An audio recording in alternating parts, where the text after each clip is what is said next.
At World Remit, we understand what the journey is about, how it can sometimes take a little distance to bring us a little closer together.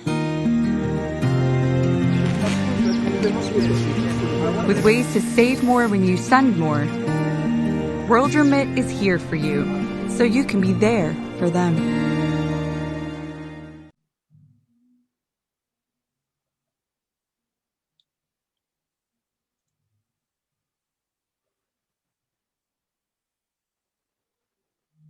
Thank you once again, everybody, for joining me today, for joining us today. You know, this topic today, everybody was asking me, really, Lydia, this topic is so deep because it includes every single person, not just as Africans, but also the whole world. And because normally we do a lot of talks regards to either Kenya or maybe East Africa, but this time we've gone out of that. And that's what we are aiming now, to go out of just East Africa and capture the whole of Africa. That's the intention. So this is the first time we're starting today, and I am so happy. And today with me, I have Juwon. I also have Samuel, and I have Yusuf, and I have JJ, Joseph, JJ.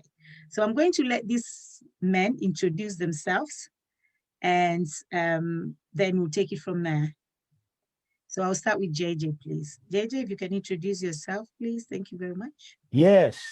You see, now I have changed my name. I have got so many names. I'm a man called Jay. It's very simple. That one does not confuse. And of course, I am a musician. Even though so many people see me holding cameras, running around doing this, no. My background, I am a musician. And now I'm writing even good songs, political songs. I don't sing, I love you, I love you, I love you. So that's it. Thank you very much. Thank you very much, JJ, the man called Jay. Okay, That's thank you. it. So it's actually, you know what? This was not planned. This just happened. Almost everybody here is in either performing arts, musicians, artists, producers. This just happened. Now that JJ just said he's a musician, I'm just thinking, wow, actually every single person is a musician today. So thank you very much, JJ, for that. So I'll go to Joanne. Joanne, please. Yeah. Right. Hello, my name is Juwon Ogungbe. I'm a composer, singer, and I, create lots of different content nowadays, including podcasts and blogs and that sort of thing. I also am a theatre maker, and I do a lot of work in education. I'm a recording artist as well. Thank you. All right, so thank you for that. We'll go to Yusuf, please. Yusuf, you're muted. Technology, Yusuf. Technology, come on. Greetings, everybody. I am Yusuf Jallo, the Cow Footprints, and I am a professional African storyteller and performer. That's kind of the long and short of it, really. I see myself more using storytelling to motivate, to educate, and to inspire, people all around. That's who I am. And I'm very happy to be here to discuss this incredibly pertinent subject. Thank you. Okay, Samuel, please. Hi, everyone. I am Samuel Chege. I am a filmmaker, particularly documentary filmmaker, focusing particularly on news and current affairs, as well as, but these days I get dragged into doing all kind of stuff, from podcast to photography, name it, anything to do with the media, I'm there. Thank you very much. Okay. Today, our topic is civilization of Africa. The gateway of civilization. Is it Africa? Is it Europe? Is it where? But we all know that Africa right now have the resources. We have the resources, we have the ability, we have the people to, we have the ability, we have the people, we have the resources to grow into an economic superpower as an African continent together. But yet, we are also seen and called, and whatever name they want to give us, as the poorest continent in the whole world. So how can a continent with so much resources, so much natural resources, ability, people, power, be again the poorest continent in the whole world? So I'm baffled. And that's why today I have my guests here. They're going to actually elaborate it more for us so that we can understand, give us the understanding of what is going on with this gateway of civilization called Africa. And I'll start with JJ, please. The cross, you have handed me over the cross now. Yes. Okay, guys, let me start by saying this. The reason why Africa, it is where it is, I'm not going to call this a blame game. It was set up to be. I wish I could play you some of the material that I have been putting together, but as you know, Zoom does not allow us to play videos until they come to that. But I'm going to quote Professor Ali Mazrui. Maybe most of you guys, you might have heard of him. He graduated from Oxford University. Now he's saying, if an institution like Oxford University can come out blatantly and say that Africa does not have a history, the only history in Africa is of those Europeans in Africa. Listen to that. Now, let me repeat that. He says that Africa does not have a history.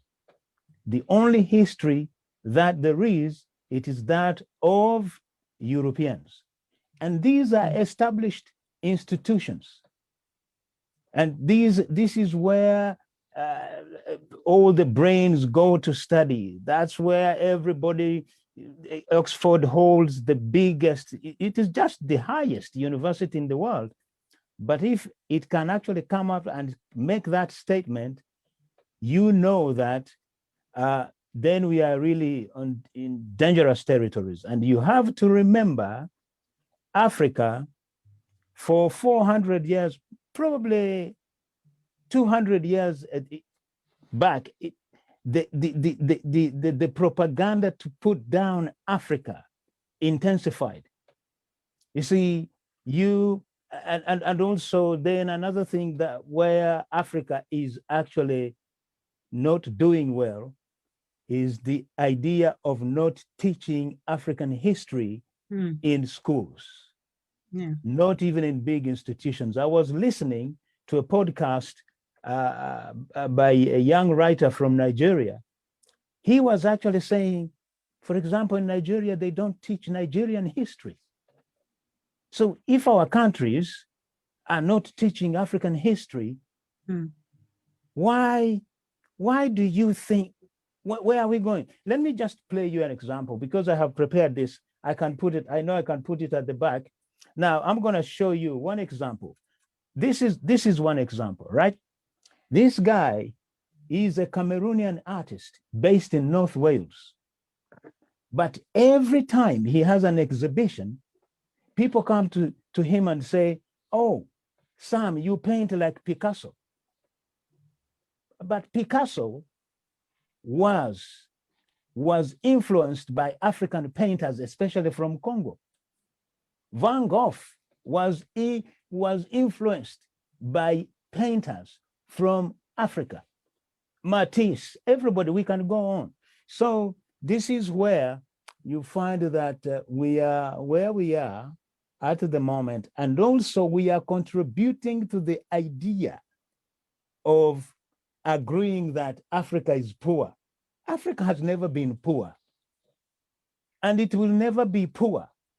This argument, I'm always saying, please, whenever you're talking about Africa being poor, think again. Africa is powering the whole world. 75% of electronic cars, the batteries are made from substance from Africa. I keep telling people, everyone in the world works with Africa. Mobile phones, computers, tablets, everything. If we said, okay, you are not going to take our cobalt, you are not going to take even the atomic bomb, my friend. If uranium was not from dug from Africa, where will they get it? Look, man, I can speak for 3 months nonstop about this. So now, let me just stop here. If my time comes, I will continue. But for now, let me shut up. Okay. I just wanted to actually just to add on to what you said about the European history. And it's just a question. Do you think it's because we've actually abandoned our own culture and we've adapted the European culture? Are you asking me? Yeah, I'm asking you. Would Oh, you think yeah. that's Well, look. because I know you also spoke about schools, because even in schools, even when I was in school, we were just taught European history, things that don't even help me today. Right. So now let me tell you one thing. I am not against religion. I am not, in fact, people have to believe in whatever they want to believe in. Mm. But if you are told that your religion is inferior, if you are told your medicine cannot cure any disease, when we know we can cure our own diseases and we had our own belief.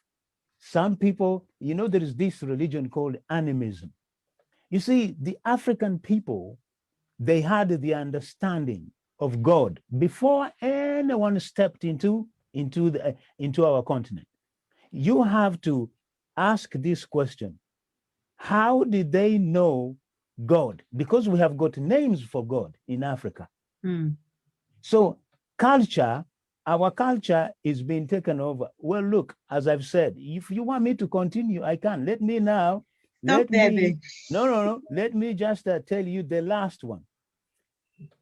When you see African judges, how do they wear? Mm.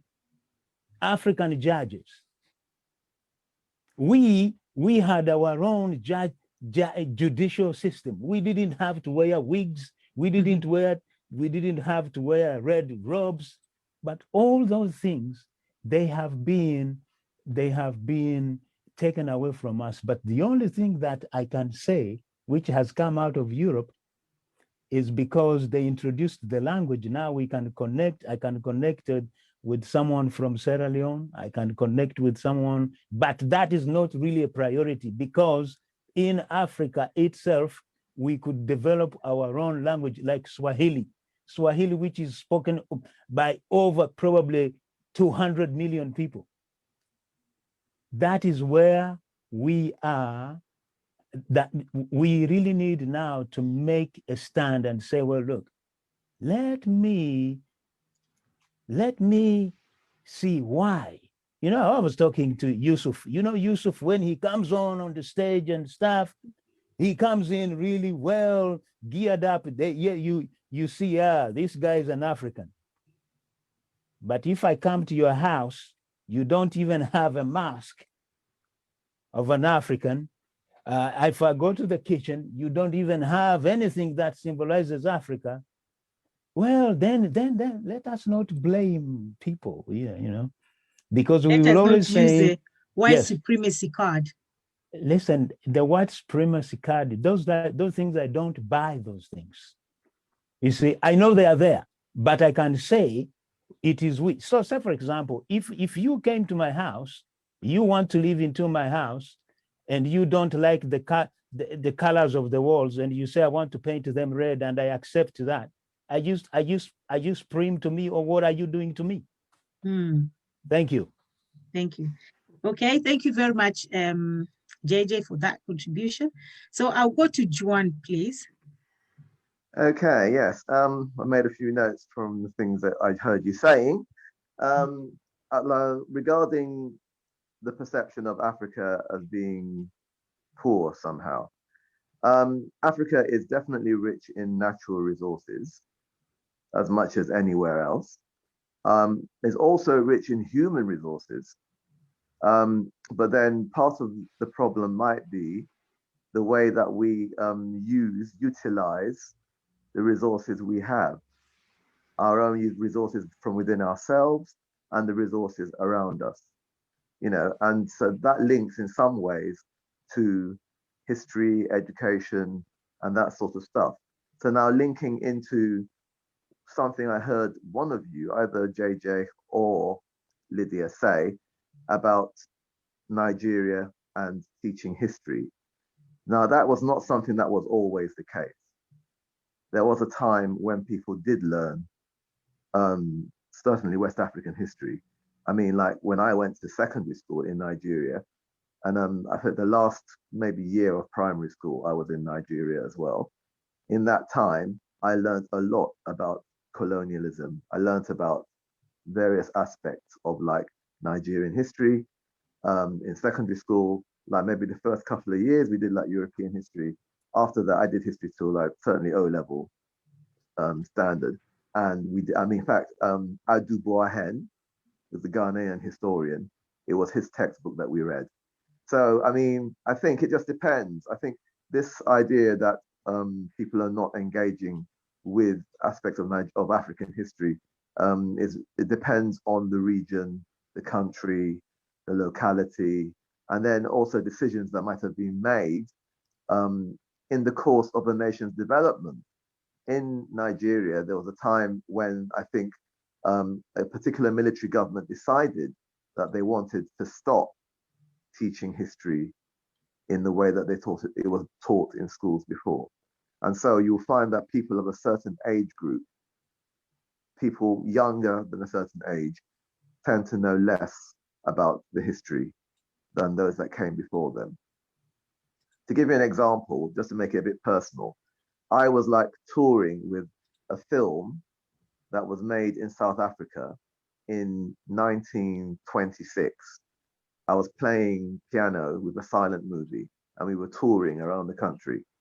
Then we came to London and I invited like a young friend of Nigerian background to come, you know, be around with me before the performance. So like he saw me like do a run through.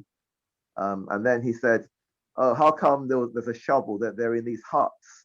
They were in huts in the sort of, it was like somehow like a village that was made, a set that was made into a Zulu village. And oh, how come the lady's wearing sort of frilly panties that look like they're from Europe? How come they got shovels and all that sort of thing? I said, this film was made in 1926. Colonialism and all that stuff was going on. The Portuguese hit the Bight of Benin in like 1485 or something. I'm not even sure. I can't remember when they hit like the southern part of Africa. And like a lot of us know this history, but some guys of that age group don't know it because they were not taught. Yeah. Mm-hmm.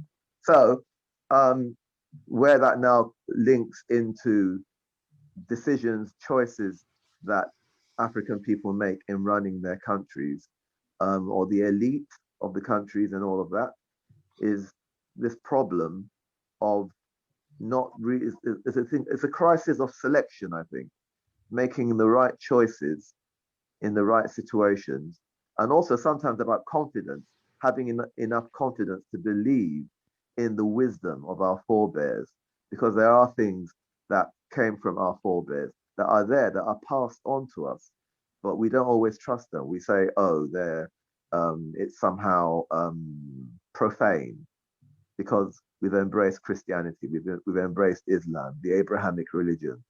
So a lot of this is to do with conditioning, I think. So yeah, that's my take on it. Okay, thank you.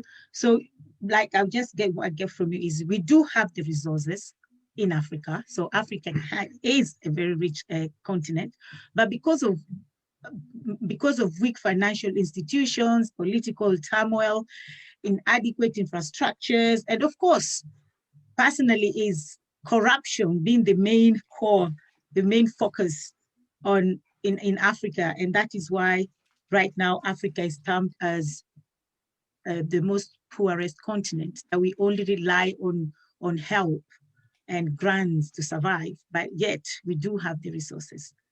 So thank you very much for that, Juan. So I will just pass on to Yusuf Jallow, please.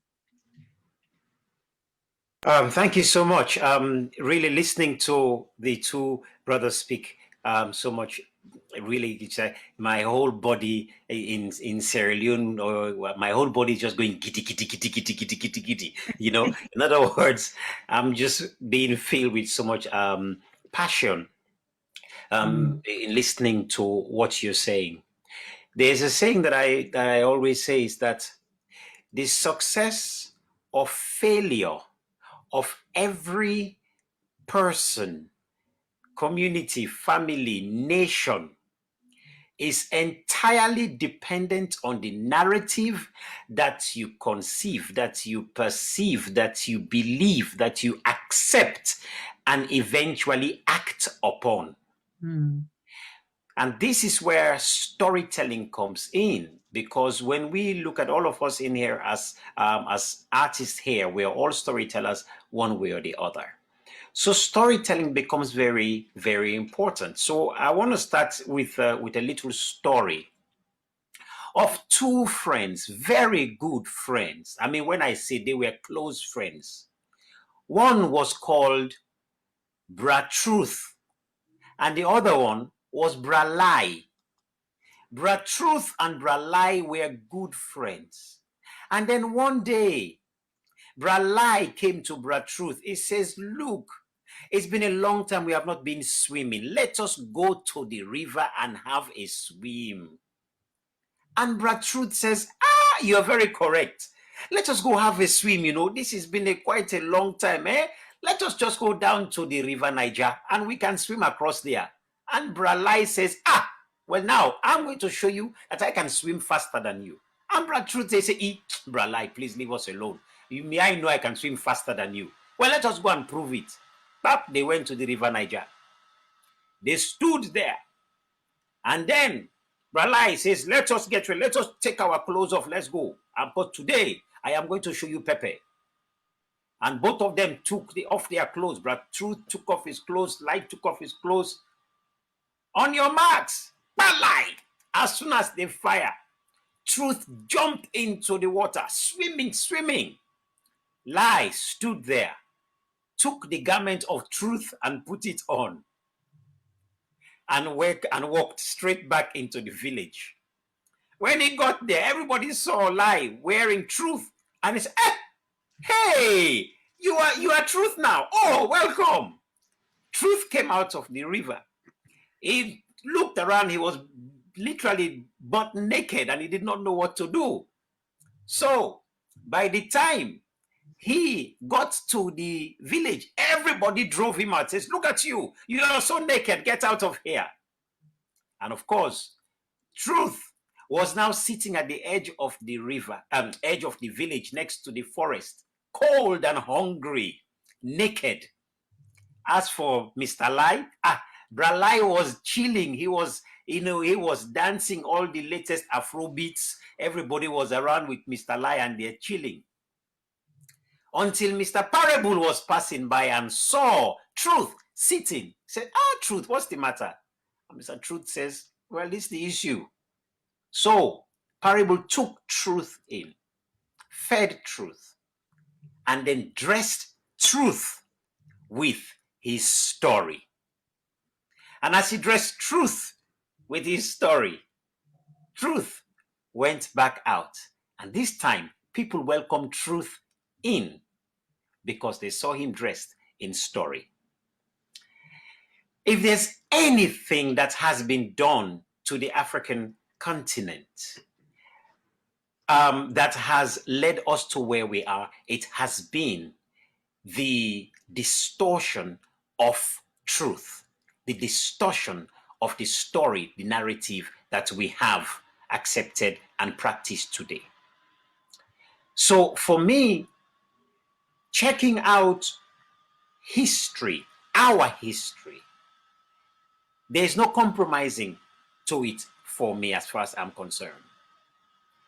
Because today in this digital world that we live in, we're experiencing a world of almost disposable humanity. That's where we're at. Brothers and sisters here, you all know that even what has happened only 20 years ago, you ask many young people, they don't know anymore. I've been to many schools where I ask young people, do you know the name Stephen Biko? Many don't know. And even in Africa itself, many do not know. And it bothers me because these particular individuals in our history, and just recent history, means so much to our growth and to our liberation. To bring Africa into that position to say to liberate ourselves is, I'm going to use a very deliberate word here, it's simple, but it's not easy. In other words, it's simple because we all know precisely what to do. Buy from ourselves, trade with each other, develop policies that is in our interest. Mm-hmm. But these things, as simple as they are not easy.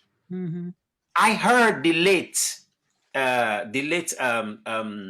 Jerry Rawlings screaming and shouting against and at the French president Macron as he was interfering in the latest development that was being done by the African countries to develop, their own economic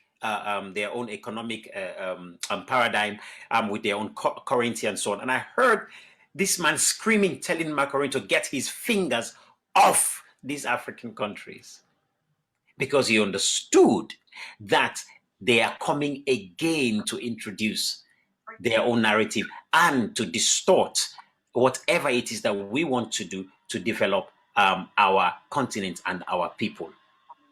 So, if anything for today, for this evening, for this discussion, for me, it's about us figuring out the story, what has been before, what is now, and what is the trajectory.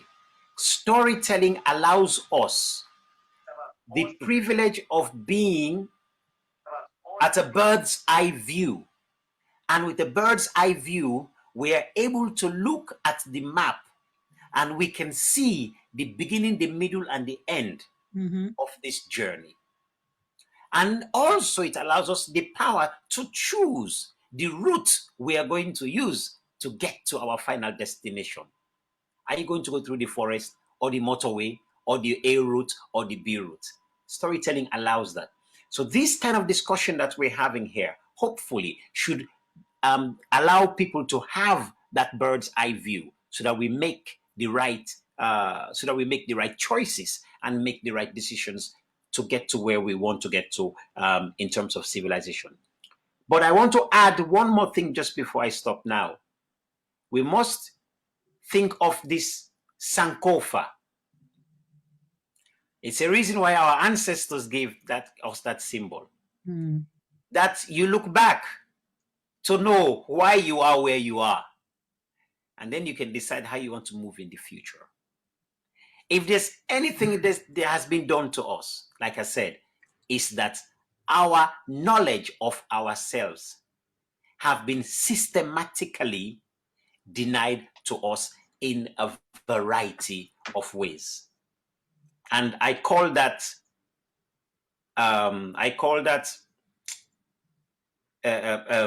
sorry, the phrase has gone off my head now, but there's a specific phrase that I use that is being used very, very powerfully on us and on many, many other people in general when a conqueror comes in.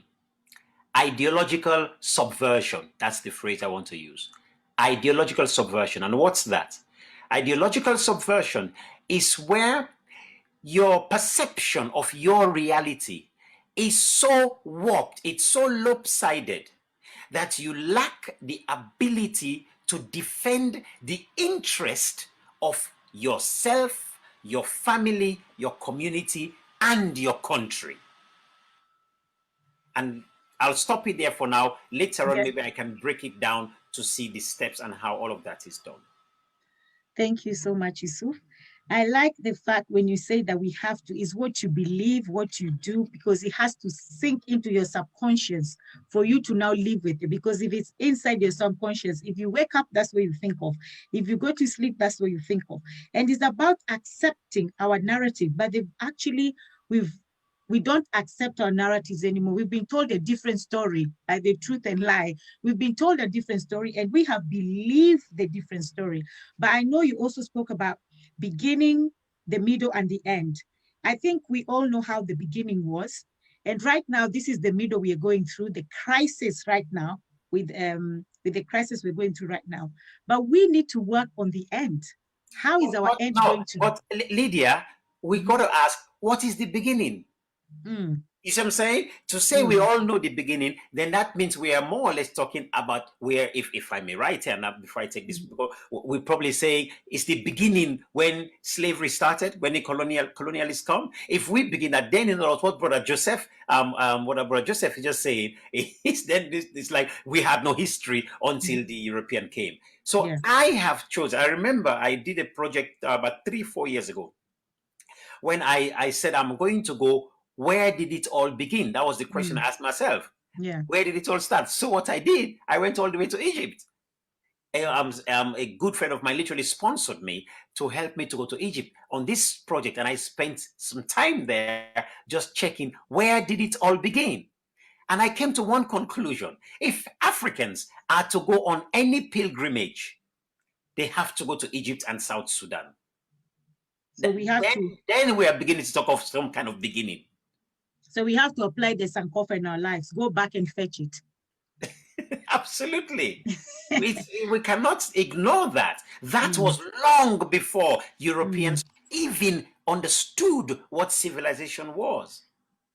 I mean, as we carry on, because I know our brother Shege also needs to come in and speak as well. So let me hold it there. Yes. Okay. Thank you very much, Yusuf. Just before we continue with Chege, I just want to say thank you so much to everybody who is logged on Facebook. Thank you for taking your time to come and listen to us. And I always say that if you're blessed, you need to bless someone else. So that means share. Share. I can see people who I've never seen them before. They're in here today. So you can share. Please share with other people. Share with your friends. Share with other platforms. Tag your friends. Let them also come and get the education that we, as Africans, need. And we need to hear the knowledge today being shared here on this platform. And just before I go, I just want to read some stuff as well. And your comments, we really appreciate your comments and your questions and your ideas as well. Everything is welcomed. So I'm just going to read some stuff. Probably I won't read it all, but I'll come back. Someone say, how come you all have foreign names and conversing also on a foreign language? So I'll give that. This is a question. I'll actually give this question to JJ, and JJ, I'll ask you to answer this question a little bit later, not yet. So how come you all have foreign names and conversing also in a foreign language? Somebody asked that, and you're talking about African civilization. And then Africa is suffering from its generosity, self-hate, lack of accepting themselves. Someone says, so I'm just reading what people are saying, start by kicking out foreign languages and names, etc. Low self-esteem amongst Africans is the worst cancer which should be taken care of soonest. By the way, why did colonials land in Africa? I think I'll give Yusuf that question. So Yusuf, you'll ask that question later. Why did colonials land in Africa? So just write that down in case I lose it, because sometimes people call me and I lose the questions. And then why is African currencies poorest on the planet? I'll give that to Juan. Why is African currencies poorest on the planet? And then greetings to everybody. Yeah, thank you. Emmanuel, I know Emmanuel is here because of Yusuf. That's Yusuf's very good friend. You all are very knowledgeable. I sincerely appreciate listening to your perspectives on the African experience. Would love to hear more reports about what Africans or specific countries are doing right. I primarily hear a concentration of reports regarding all that is going wrong. Let's please balance our reporting about Africa.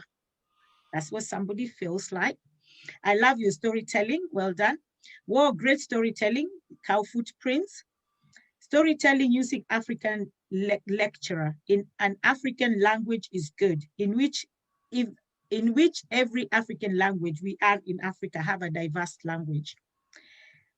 Somebody's watching from Germany.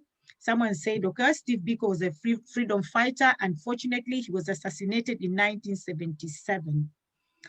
And then I think someone just added what Yusuf said, simple but not easy. Very true. It's simple, but it's not easy.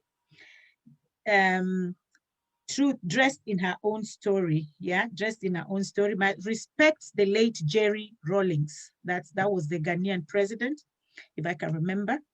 And then some I won't read because they're just talking about you, thank you, blah, blah, blah. Someone say, but we can systematically regain our storytelling and defend our heritage. Ideology subversion. Very interesting topic.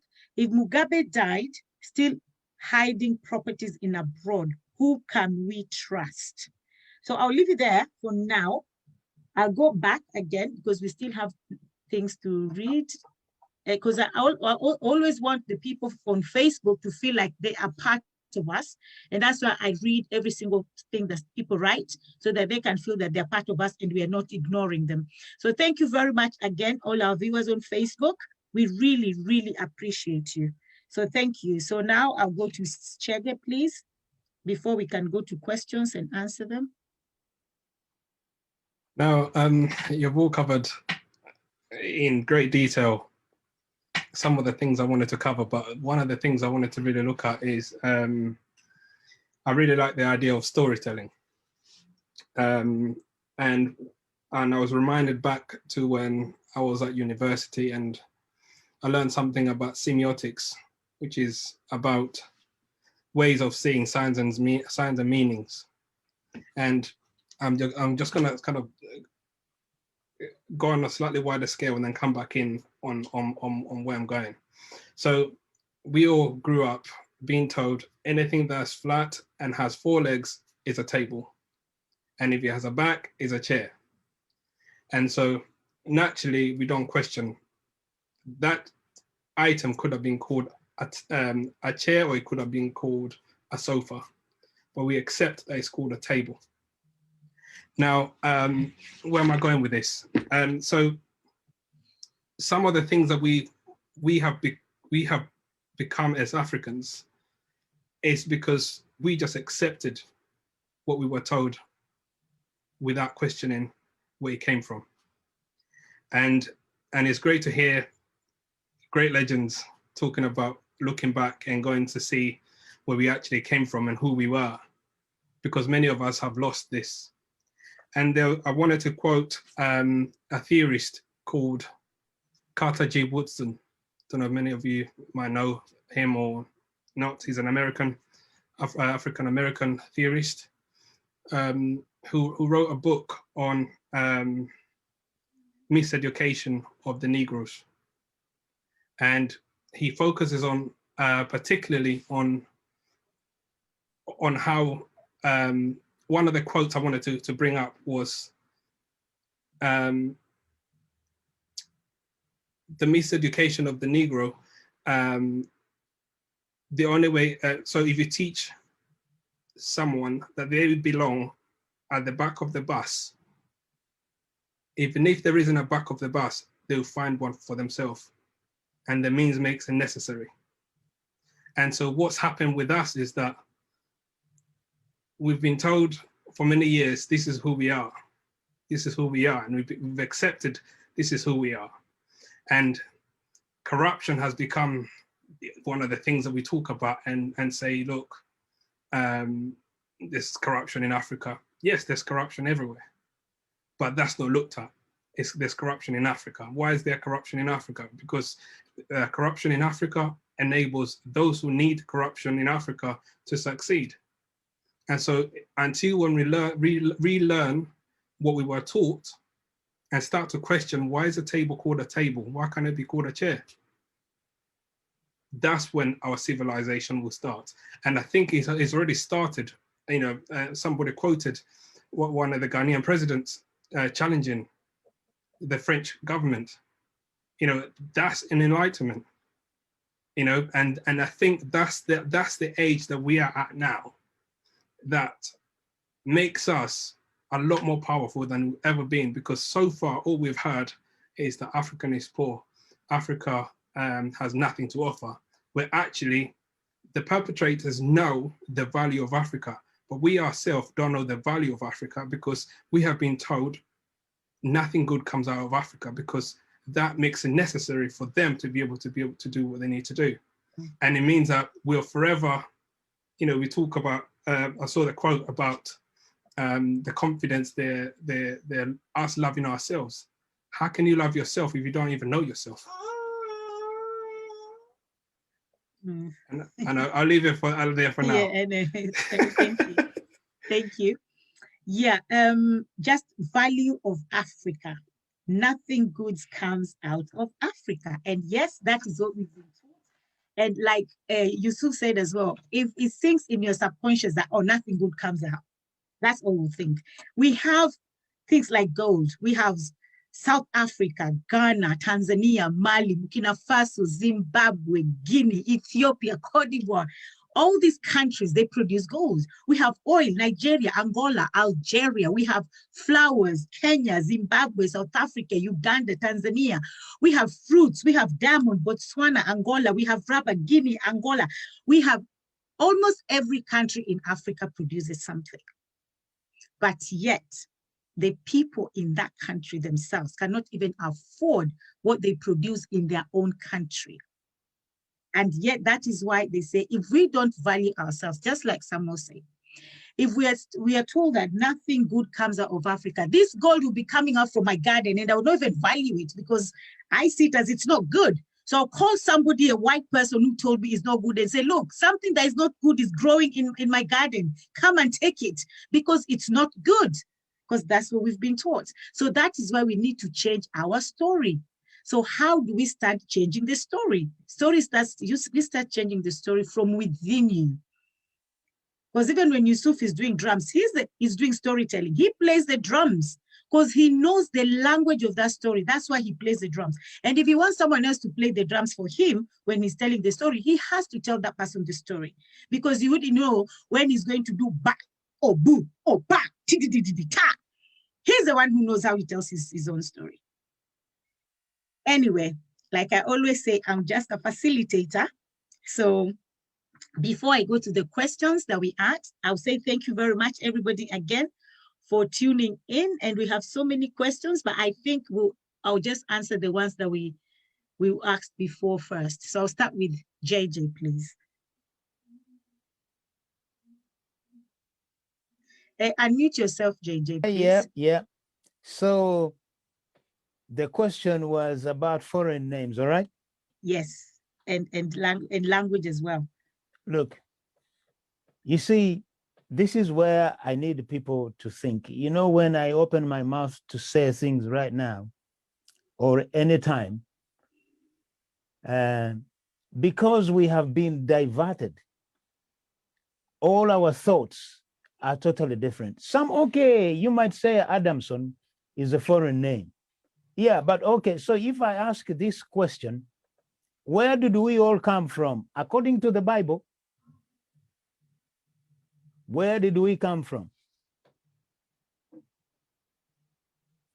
Adam and Eve. Now, the only reason why people think that this is a foreign name, because Adam and Eve, they are painted in a European image.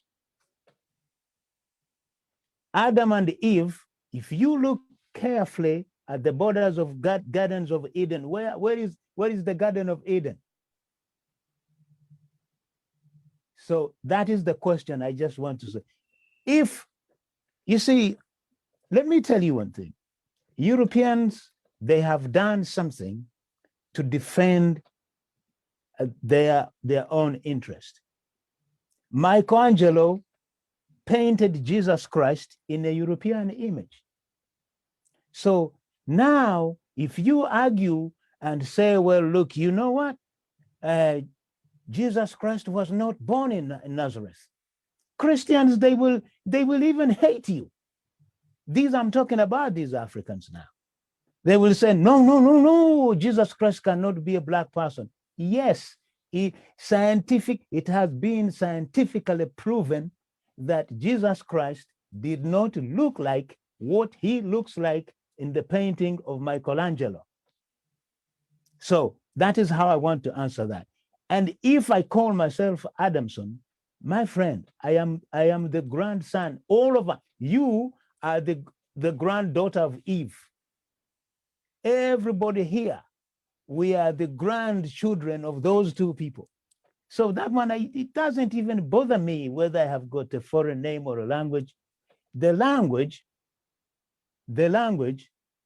as I said earlier, why we are using English, it is because that's one reason. I'm going back to Europeans. Now let me answer it in this way. When the Europeans came to Africa, they built their own infrastructure. They build their own roads to ferry the goods that are ours and take them either from Mombasa or from Sierra Leone to wherever they want to take them. Not we. They didn't build that infrastructure for us. So they came there for their own interest, and they came and took everything that they want to take. So maybe my answering why I'm using a foreign name, I've got a name there, Otieno, that's my name, you know. And mind you, you know why it doesn't really, I don't know. You know, now I have grown to think differently. There are so many Otienos out there. Imagine we are about maybe 10,000 Otienos. Are we going to complain, why are you called Otieno? Or why are you called Jallo? No. You see, we need to think that way. So if you have got anything for me, I'm happy to answer. Thank you, JJ. That question was not actually directed to you as Joseph no. Addison. I'm just saying. I'm just giving an example. Yeah. Because when I have got a name like Joseph, yes, of course. Yeah. Christianity came to Africa, especially East Africa, in Uganda. It landed in Uganda in 1862. Mm. You see, so we had our own names though, but then again they said, okay, yeah, well, we are baptizing you now. You will become Joseph because Joseph means this and that. Oh, we just ride along with it. But does it really bother me because I'm Joseph? No. Yeah. Okay. So I also wanted to say, yeah, in terms of language as well, just to help the person as well to ask the question. In terms of language, we don't speak the same language, all of us. So the only language that we can speak and understand is English, because we are all from different countries in the African continent. And we know that Kwame Nkrumah was the first person who wanted to introduce Swahili to the whole continent of Africa. So if he had managed to do that, we could have been all speaking Swahili today. But unfortunately, we cannot all speak Swahili, because I can speak Swahili, JJ can speak Swahili, the rest cannot speak Swahili. So we can just use English as a language. Yeah, I know Chege is from Kenya, but also, just let me finish. Let me just interject there. Do you know why? You see, I am saying the Europeans did things in a very clever way, because they knew that if we can speak all one language, they can go to Sierra Leone and get the diamonds, and they will get someone to ferry it using the same language, and they can go to Kenya and get whatever they want to. It's just to facilitate what they wanted. It's not really helping us. I was arguing with someone on LBC radio here. He said, oh yeah, you know what, we Europeans, we introduced civilization to Africa. I said, my friend, let me tell you, don't sit there in your chair on LBC and start thinking that you brought anything to Africa. You came to steal. That's it. So your education, I don't value it. See, what civilization have you brought us? Go to the great Zimbabwe. Now I'm going to Brother Yusuf here. He went to Egypt to discover where it all began. Africa, all over, it had civilization beyond. Even there are other civilizations that we don't know. Say, for example, in the western Uganda, there is this, you know where my mother come from? In western Uganda, there is this dynasty called the Bachwezi. They have been existing 66,000 years ago. And they introduced a whole lot of things that, including iron. When people talk about Iron Age, the guys, they were smelting iron like you not believe. They had army structure, they had everything. Then you go to Benin, you go to all that. So Egypt is also part of, because it has been portrayed in the media as the place whereby education, civilization started. We have plenty. Africa is big, Yeah. and we have to start accepting that Africa is, and it will always remain, its civilization is not equal to anyone, anywhere. You see, we are talking about mineral resources, but what we are not lacking, and let me finish on here, what we are lacking is this. Imagine somebody telling you that Kenya, I see people celebrating independence, Kenya at 50. How is that possible? How do you put that? How do you tell me that Kenya at 50? Oh, we've been in existence for thousands of years. And then you come to say Nigeria at 50. Really? And you want me to accept that? No way. No way. That one, erase that one. Thank you, JJ. I'll go to Yusuf now with the question that he had. Yusuf Jallo, please. Yeah. Wow, it's getting hot in here today. Thank you so much, JJ. It's so good to hear all your arguments. So many times I'm feeling like I just want to bring in something there. But quickly to this question, the person, why did the colonial people land in Africa? I think that was the question somebody asked. Yeah. That's a very difficult question because number one, I'm not a colonial person at all. So it's very hard for me to actually figure out, well, why did they? But for what I can at least deduce, is a few things. I mean, survival is very, very, very, very important. If we go back to understand or look at European history during that, and I'm sure Brother Juan, who's more the writer and academic on all these kind of things, maybe will even throw more light on this for me.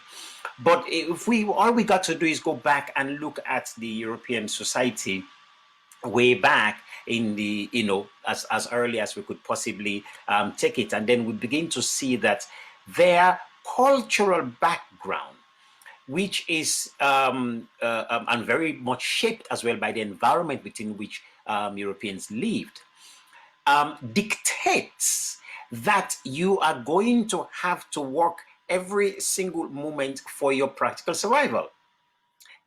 We are now in winter right now in England. Okay, with this modern day civilization, we sit comfortably in our houses with heater and all this kind of stuff, and we're warm and fine. But when you flip back to those many years, winter was harsh. So if you have not gathered during spring and summer, when winter comes, you are going to stew like cow foot and ogbono soup. You are going to seriously roast because your neighbor who has been working and have gathered in their own little place, you dare not go there to go and take their own. They will make sure they beat the living daylight out of you for your laziness and stupidity that you have not gone and worked and saved for yourself. Now, take that in the bigger scheme of things. So, in other words, their environment dictated the way they would have to think in order to survive. It is very much a space of scarcity. Now, that is a very important thinking. That thing that might not be available. You understand me? Now, so when you have that, it means you're constantly going to be having to move from place to place to get enough to survive. That, I believe, is a consciousness that belies the general European way and the general European culture. So they constantly have to go to some other place else to get something else. But it meant they had to develop a thought process to help them to go through all of these things. Now, again, I stand corrected, but this is my own thought about it because I have not read it anywhere. It's just my observation. This is what I am putting here. Now, So when you check Christopher Columbus's diary when he went to Jamaica and met the Arawaks, the first thing he started saying to when he's writing letter back to the king, Your Majesty, I have noted that on their nose and on their ears they carry gold. I'm paraphrasing right now. Now you can imagine the excitement in Columbus's the face. They carry gold, and I've asked for them to show me where I can get more. To which the people said, no, they will not take me there at all. And then he said, I have also noticed that these people have no knowledge of warfare. Isn't that a utopia?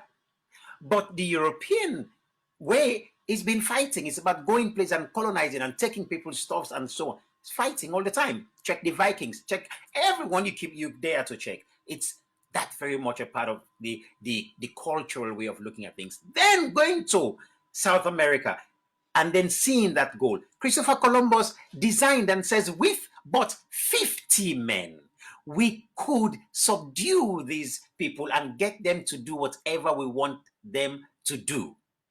If it pleases you, Your Highness, we could take but 7 of their men and send them back and educate them and bring them back. Now, do you see the game of infiltrating and then changing narratives? So they're going around looking for wealth or riches or way to survive. Now, I give them that. To be honest with you, I give them that.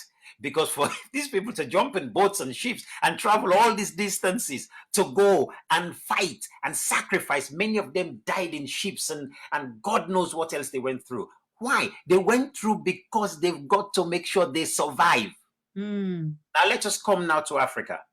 When they came to us to see that, I want you to place yourself when they first come to Mombasa and they hang by the beach, or they come to Lagos and they see the beach, or Congo or Sierra Leone, and they hang by the beach and clean water, warm, those delicious mango, those sexy women. And all of that, they see that, their minds goes into somersault. Let me remove let's take you and me. When we go back home, the opportunities that we see that our people don't see, don't our minds go into somersault, thinking, God, what could I do here? What could I do? What could I do here? But our people are there. So what is the difference? We have just experienced scarcity here, and we go back into a space of abundance. Our people live in a space of abundance in Eden. So you don't see it.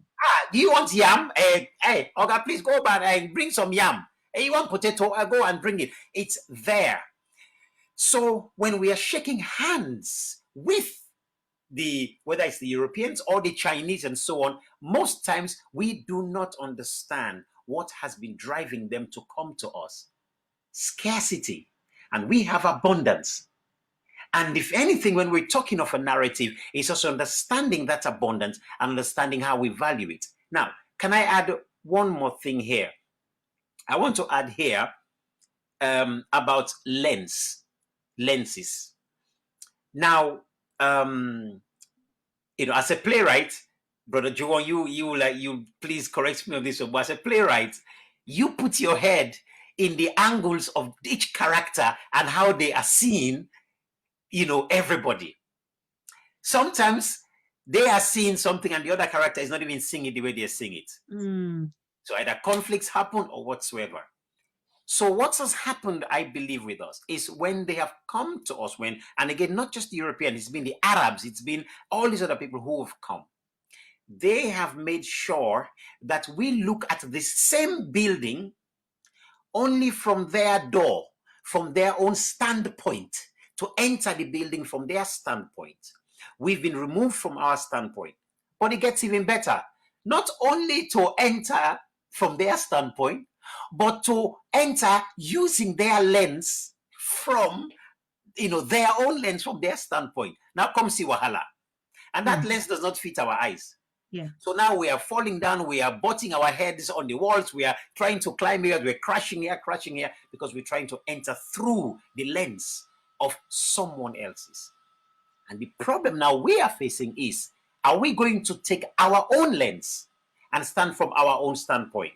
The great news is that we have, like us here on the panel, who now have the European lens, the Chinese lens, the German lens, the American lens, and we also have the African lens.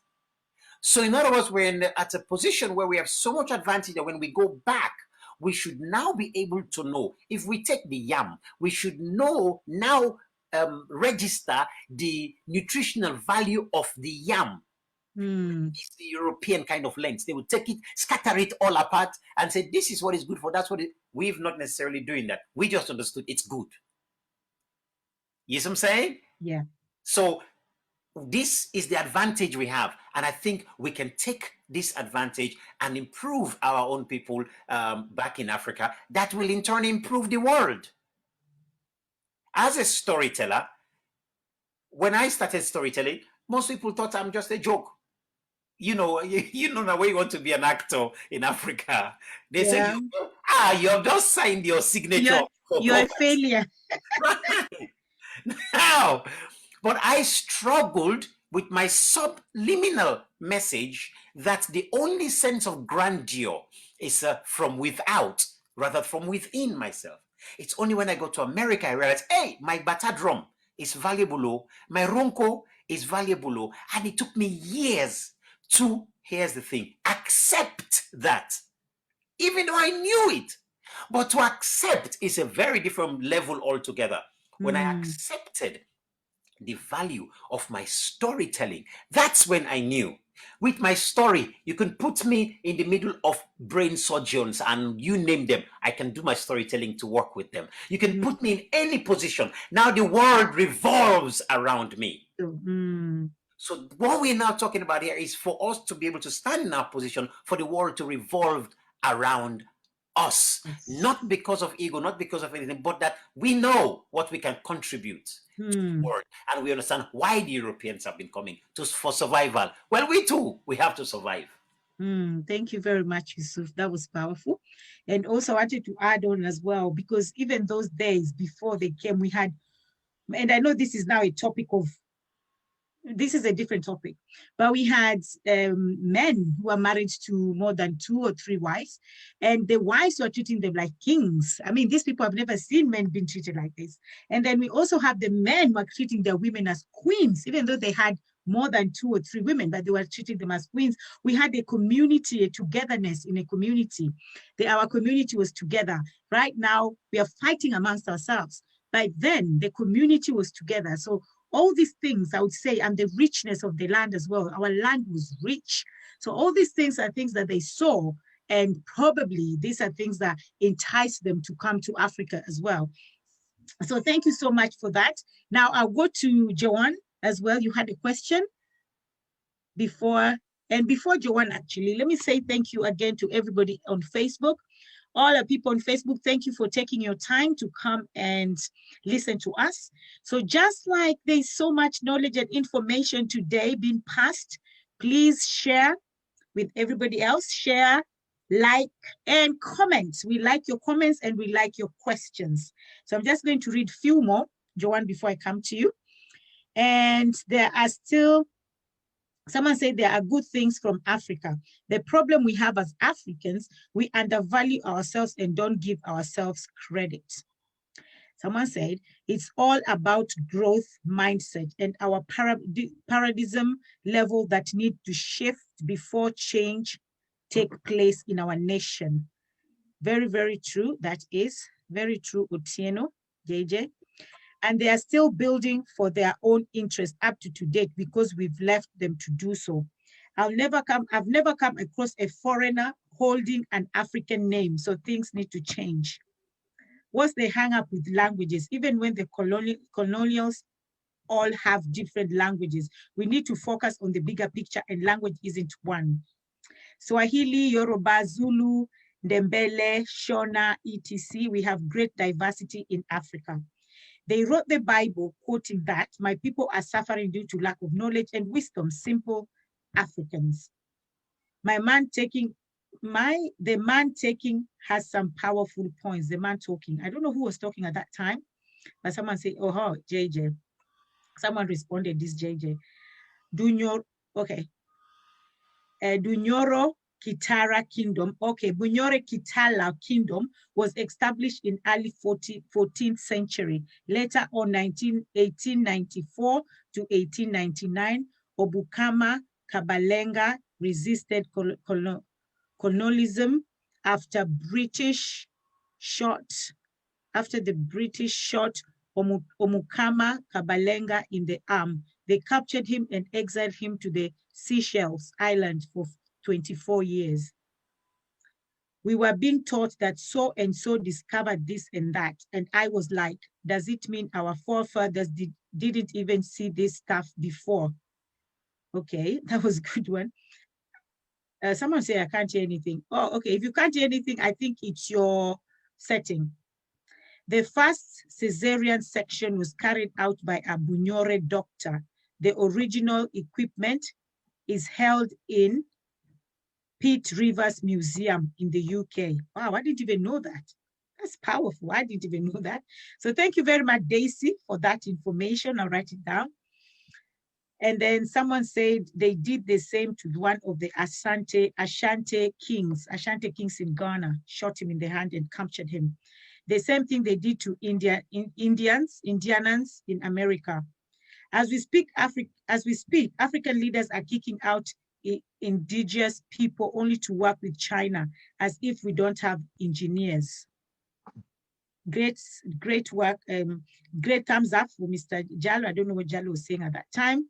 Mr. Jallo deserves an award. I don't know what he said, but everybody, how do African people get mobilized to do all this wonderful, how do African people get mobilized to do all these wonderful suggestions and recommendations? Is it just talk and no play, or is it a knee-jerk reaction? And after today's presentation, it's over. Where have you got in place? Okay, all right, somebody asked that, so I'll leave that now. We'll read some again. And thank you very much, everybody. Again, I just want to say thank you for tuning in. Thank you so much, Facebook people. And as we continue, please share comments and questions. The panelists are going to answer your questions, and I'm going to read your comments. I'll read your comments, the panelists will answer your questions, but we are here together. Thank you very much. So I'll go to Joan, who had a question that needed answer. Thank you, Joan. Okay, yes, all right. So my question is, or the question I was given rather, is why are African currencies poorest on the planet? Okay, so I'm not an expert on finance. You're handling that one, not me. Well, I'm not an expert on finance or economics or anything like that, but common sense tells me that before the advent of colonialism in Africa, people had ways of buying and selling.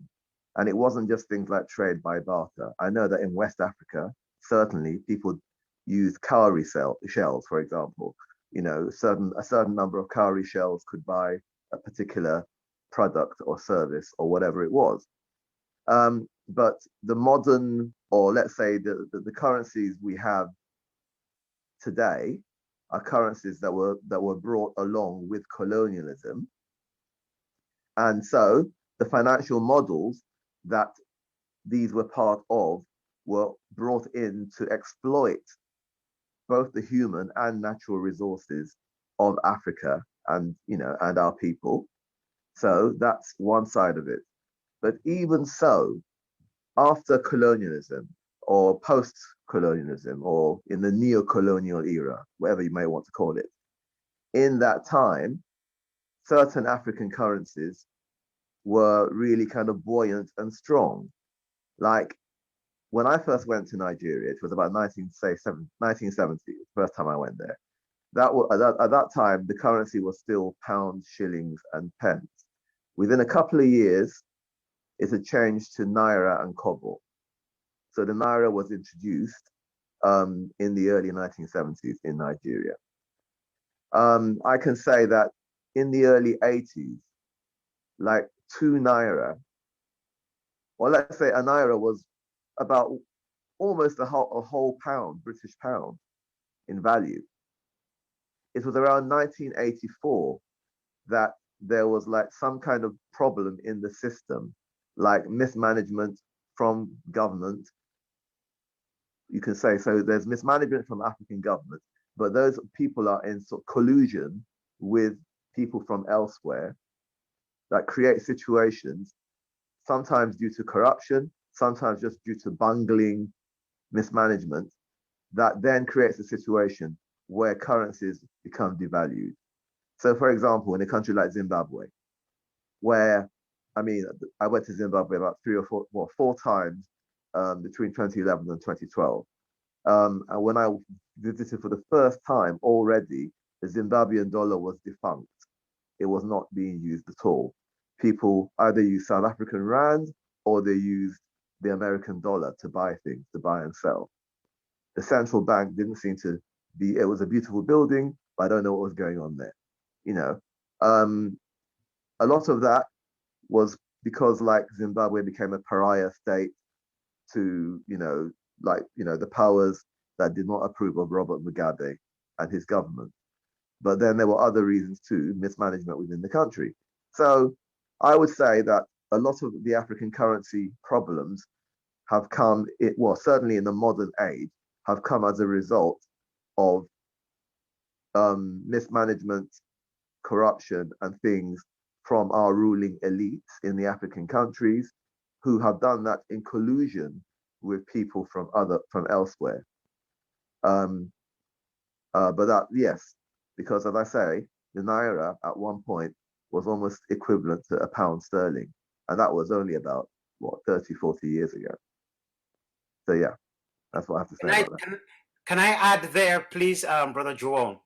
There was also the interesting thing that this wonderful organization called IMF introduced, restructuring our whole systems, and then they're asking us to devalue. Basically, it's more like to auction, especially the Nigerian currency was like to auction it, and during that military time, and overnight the currencies lost their values.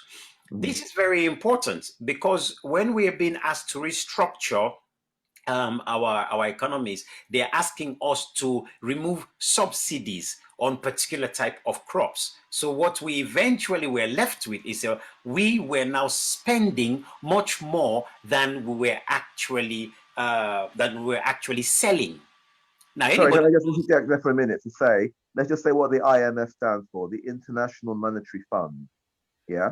So yes. Yeah, so that's clear. Yeah.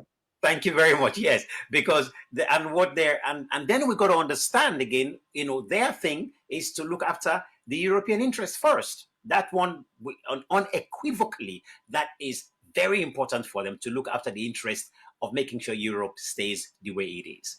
Now, just Europe or the USA as well?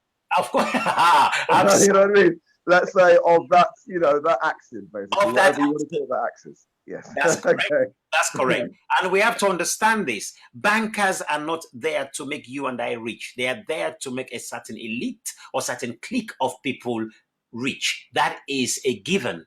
Now, so when they've come in and then we're devaluing our currency, the same thing happened in Ghana.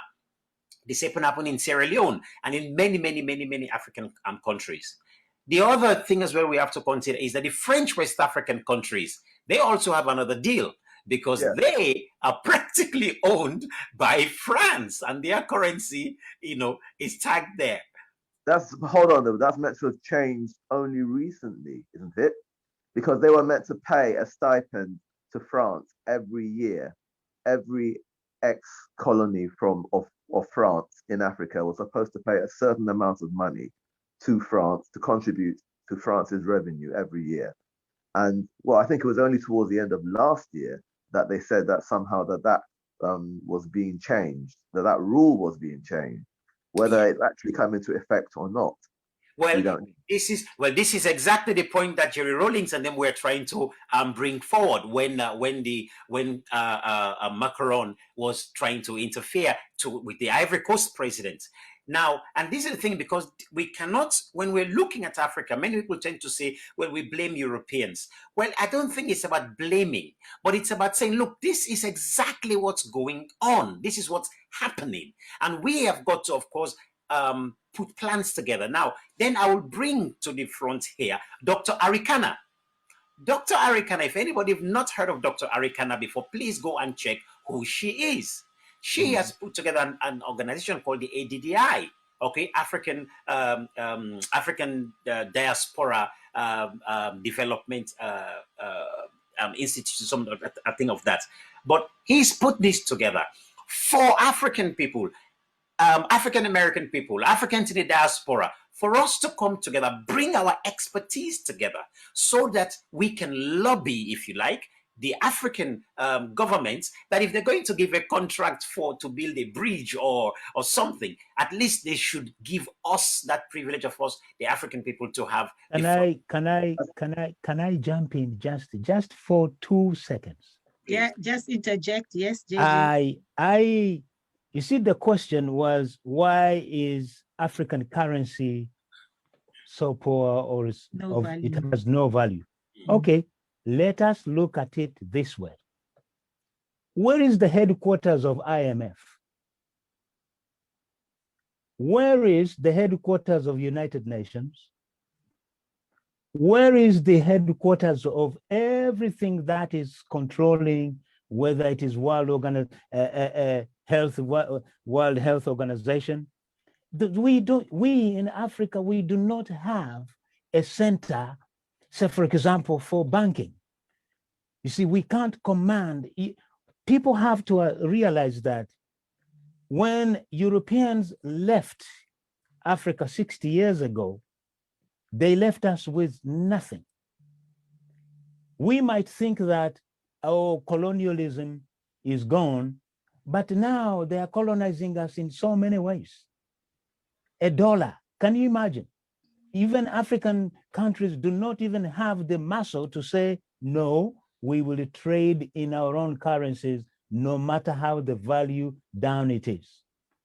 And let me add on one thing. You see how we have been denied of our knowledge? I've got a friend of mine who have just actually wrote a book called Knowledge Sovereignty.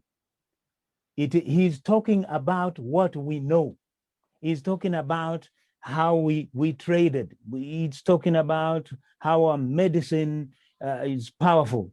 Now, we have just had a comment saying that the first cesarean was actually operated by a Munyoro doctor in 1864. And then guess what? The Americans say that the cesarean section was first operated in Washington, D.C. a year later. So who is telling who? And this is actually confirmed that when this guy was doing the cesarean section, there was a Muzungu guy there standing, watching. And the Muzungu was saying, how is that possible? A guy taking a knife? And they are chanting things. He said, I could not understand. Sorry, JJ, can I just say that though? Sorry, just because not to go too far away from the currency issue. No.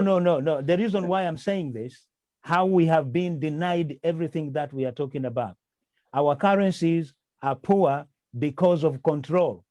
We are actually being controlled. We do not have any say in whatever we say. Whether who decides that our currency is low in value? Africa does not sit down to decide because we don't have a center to decide for ourselves. But sorry, Yusuf, who said something about that doctor, what was her name again? Dr. Arikana. Dr. Arikana. Now, was she in the African Union, or I know she's a technocrat, but which organization did she come from originally? Yes. She came from there, and then for some reason, because of her views, she was undermined and eventually deposed from her position. So what was the story there? The story there was that she started attacking or basically exposing what France was doing in undermining the African currency, especially those French West African currencies. Because you and I know that up till recently, every single French West African country had their national, if you like, budget, of course, decided by France, and they would have to deposit their money in France. And in fact, in a country like Ivory Coast, everything under the ground belonged to France. And only so if you find a diamond, you have to ask the permission of France before you sell it anywhere else. So, and this happened in Gabon, and many other places. So basically, while they're controlling this, Arikana stood up to say, we cannot be having this. We have to determine how our currency operates. And she was kicked out. So she's formed this organization now to empower us as African people to join, so that we can begin to do something to move ourselves forward. One thing that we do not do a lot in Africa that affects our currency is we do not sell, and I use that word again very carefully here, okay, because I'm not an economist per se, but we do not sell enough and value enough what we sell. We don't determine the price, and that affects the currency. So again, who tells the story? When we did business before, we talked of cowrie shells and we did all of those things. And our sense of what we consider valuable is entirely different to what the European considers valuable. We had diamonds in Sierra Leone. We've been mining diamonds in Sierra Leone since 1922. Till today, we do not have a corner shop in Sierra Leone that cuts, let me don't say polish, because that will begin to get it too far. But we do not have a corner shop that cuts diamonds in Sierra Leone before it's now polished, where we have that extended value. Why? Because our perception of what we consider valuable is not about some kind of stone. Us is about you and I as we're talking, as people, how the community is together. These are important things to us. So even when we're talking now about the value of the currencies, we must also consider it within the context of what do the Africans really define as civilization, as currency, as important. We have to understand this, because when we do this, then we will not be wasting money like in Sierra Leone. When we got money for this coronavirus, our ministers and our president suddenly went and bought 32 SUV vehicles, when the doctors that are in the front line and the nurses who are in the front line for the coronavirus don't even have money, they're not being paid. And they've gone and bought SUVs. And I think this goes back to my point earlier about knowing the value that we hold in ourselves. And if we don't know the value of ourselves, how can we put a value on the things that we own? So the things that we own, we devalue them because we don't value ourselves enough, and and we allow someone else to put a value on us and our things. And I think for so long we've been looking at colonialism in the literal sense, and we have not looked at the colonial mindset, which is what I'm looking at. It's the colonial mindset that gets you thinking that you're less than, or your brother, is less than because he's not European, or he's not from the West. You run. For example, you mentioned the idea of the gold and the diamond. I mean, in Kenya, I look at coffee and I see there's no many companies that add value to coffee. We just send it away, and someone else processes it and sells it back to us. But suppose we ourselves in the West now, as Africans, started investing in coffee, in processing coffee. That's where the value is. And then, the tea. And I think that's where, yes, and the tea. And that's where the true civilization comes in, because then we are equal. And so when you start dealing with people on an equal level, they have to respect you at the table. And at the moment, we are begging for a position at the table rather than accepting that we deserve a place on the table. And you look up, the last 20 years, China wasn't where it is now. But what they did was they invested in their people, and then they came back and invested in their own country. And in that way, they've become powerful. But suppose we did the same thing. We in the diaspora began to think, actually, Lydia, you're doing something great here. Let me support you in what you're doing. And begin to change the mindset of, Lydia's doing well, let me bring her down so that I feel like I'm the one who's bigger than her. Can I say that, Sam? Sorry, that's a colonial mindset. So one thing about just your observation about China, I think it's a very interesting one. That yes, they did go through the Great Leap Forward and all those things they did from about 1948. But China was one nation, though, isn't it? Whereas Africa is like an agglomeration of about what 54 or however many countries. Like Yeah. we've like no, I think it's 54, isn't it? I think it's 54. Oh yeah, because now there's South Sudan. Yeah, 54, and within those 54, with the different histories of the manipulations or maneuverings behind the scenes of the ex-colonial or the neo-colonial powers, and then others that were not even the colonial powers before, like say the USA, who only were involved in Liberia previously, but now are like exerting control in different parts or influence in different parts of Africa. China, that was not in Africa before. So all of these different influences are somehow coming to bear on the way that the African trajectory, the way it goes. In the Chinese locked everybody out and did what they did. Exactly, and I think this is where when we start removing borders and start looking at Africa rather than looking at Kenya and Uganda, and begin to trade within ourselves. When we respect each other and respect ourselves, then we're able to trade in the similar way, like you rightly pointed out with China.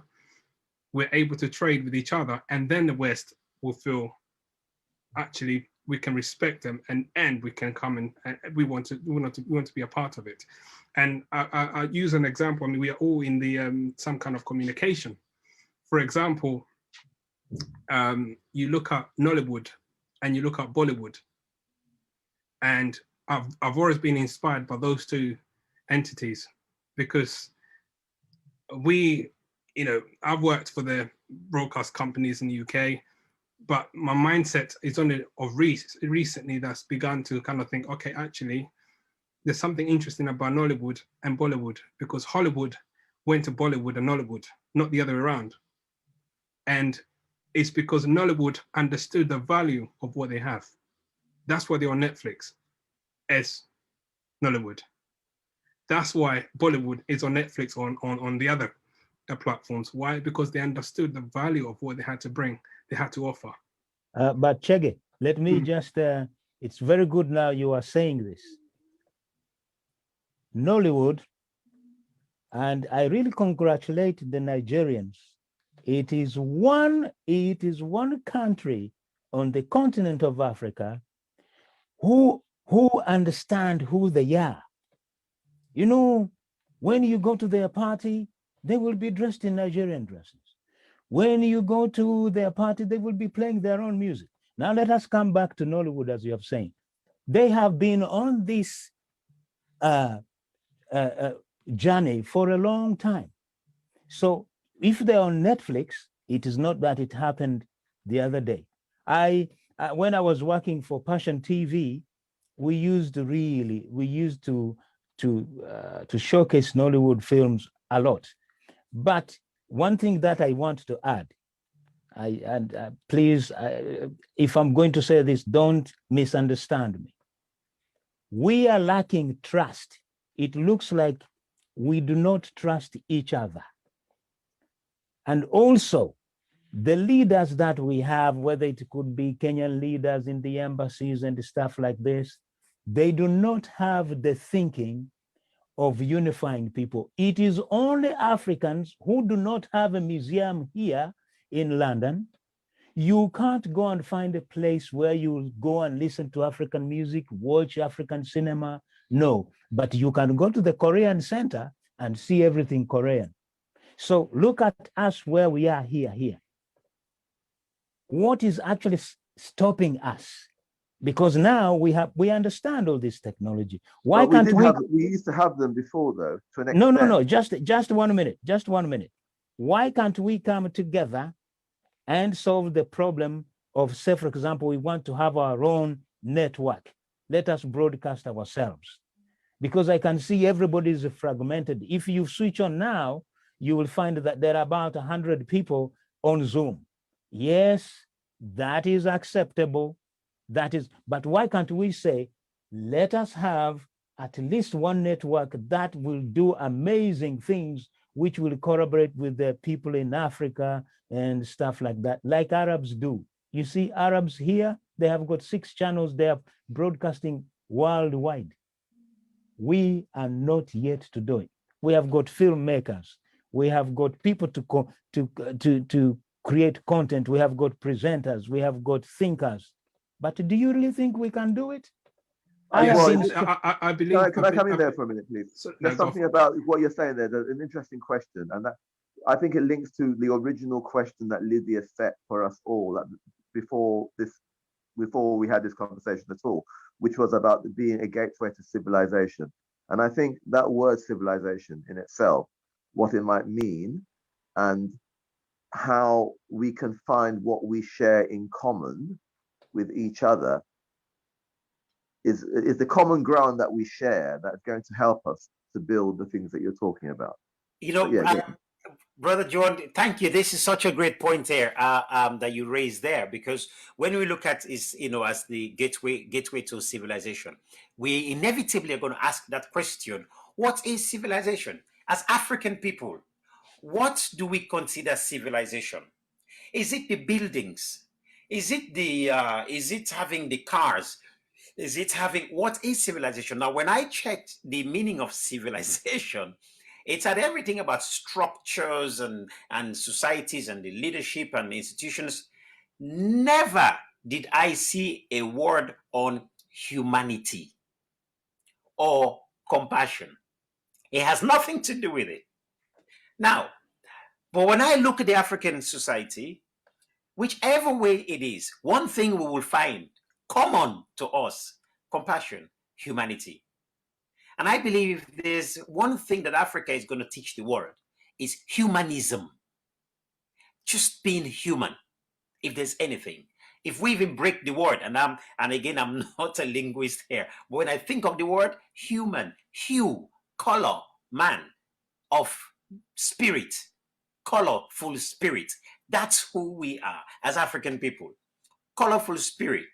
If there's anything we're going to teach this universe or this world, we're going to give to them, is humanity. Because when we're looking at the civilization where it's going now, everything, we're all separate. You're in your house with your own children, your wife, your husband, and you're not even talking because everybody is on this thing. We're not. Let's go back to our civilization within Africa, or our way of living. We're constantly with each other, tactile, talking, engaging each other. So we got to question that even as we're going with this civilization, does having a limousine or a Lamborghini, is that really what it's really about? What has been, or what is even right now, the results of all of this civilization here? Why, what was it that Africans had, right, for thousands of years? What did we know for thousands of years that kept animals in abundance, fish in abundance, trees in abundance, the soil still there, everything working? And for just about 200 years of Europeans coming into Africa, just about 200 years, rhino is finishing, elephant is finishing, fish is finishing, that is finishing, bees are going, and the list goes on. What is it then that we know, practiced, that probably we need to be confident about, that we can bring to the forefront? And that's just looking at one area of just the environment. And that, to me, is the most important thing, because if the environment is packed up, you and I, we're packed up. So we understand, somebody mentioned earlier about what's languages got to do with all of this. Well, languages have everything to do with it. The language is mentality. Language is power. Exactly. It has everything to do with it. So we cannot ignore this. Every single country that teaches its children using its own language are progressing. Every country that is teaching using a foreign language, they are stagnated or going backwards. And I do not need to mention which continent primarily is that, which is us most of the time. Because the teachers themselves don't understand the language. And we're trying to express in this language. It's in itself a stumbling block. So what then do we need to do? boldly embracing our language, I believe it's important. Yes, we've got diverse language, about close to 1,500 different languages we have, but we are going to have to address this one way or the other. Otherwise, if we're going to take English language or French or German or Dutch or whichever one we're going to use, then let us consciously understand its effect and then we begin to work on it. Why am I saying this? In Sierra Leone, I don't know if it's the same case in Nigeria or Ghana or in Kenya, but I went to a school called Prince of Wales. You couldn't get more posher than that. In Prince of Wales, we wore a bow tie, a blazer, tie, and so on. And we spoke English, French, Latin. If you dare speak your own language, you will be punished and put under the sun sometimes, and you'll be punished. What does that tell you, the African, about who you are, if your own means of language is being denied you? And these are important questions we got to ask. I asked this question to the Minister of Education in my country just a couple of months ago about English language, because literally Sierra Leone is the one country where for 2 years on a row, pupils have failed in mass, like 90%, if not more, have failed their exams to enter either university or to enter into, second part of secondary school. All failed. And I believe the very first obstacle is the language, English language. And I brought this up to the education minister. What are we going to do to address this? Because English is being used to test our intelligence. And it is deliberate. It's designed deliberately so that something else other than our own lens is used to determine how we see things. And on the other hand, in another country, say like Zimbabwe, where the education system, the literacy rate is really high, and they do speak English very well, etc., etc., it doesn't mean that they're great at applying knowledge or whatever to problem solving. Now, so problem solving is another issue in itself, apart from the way that it's expressed. Yes, Brother John. Now that takes me to this very important point, which is education within the context of your culture. You see, you cannot take, if you take the gangang, which is the talking drum in Nigeria, those people are literate in playing that and can use that to interpret many different things. Yeah.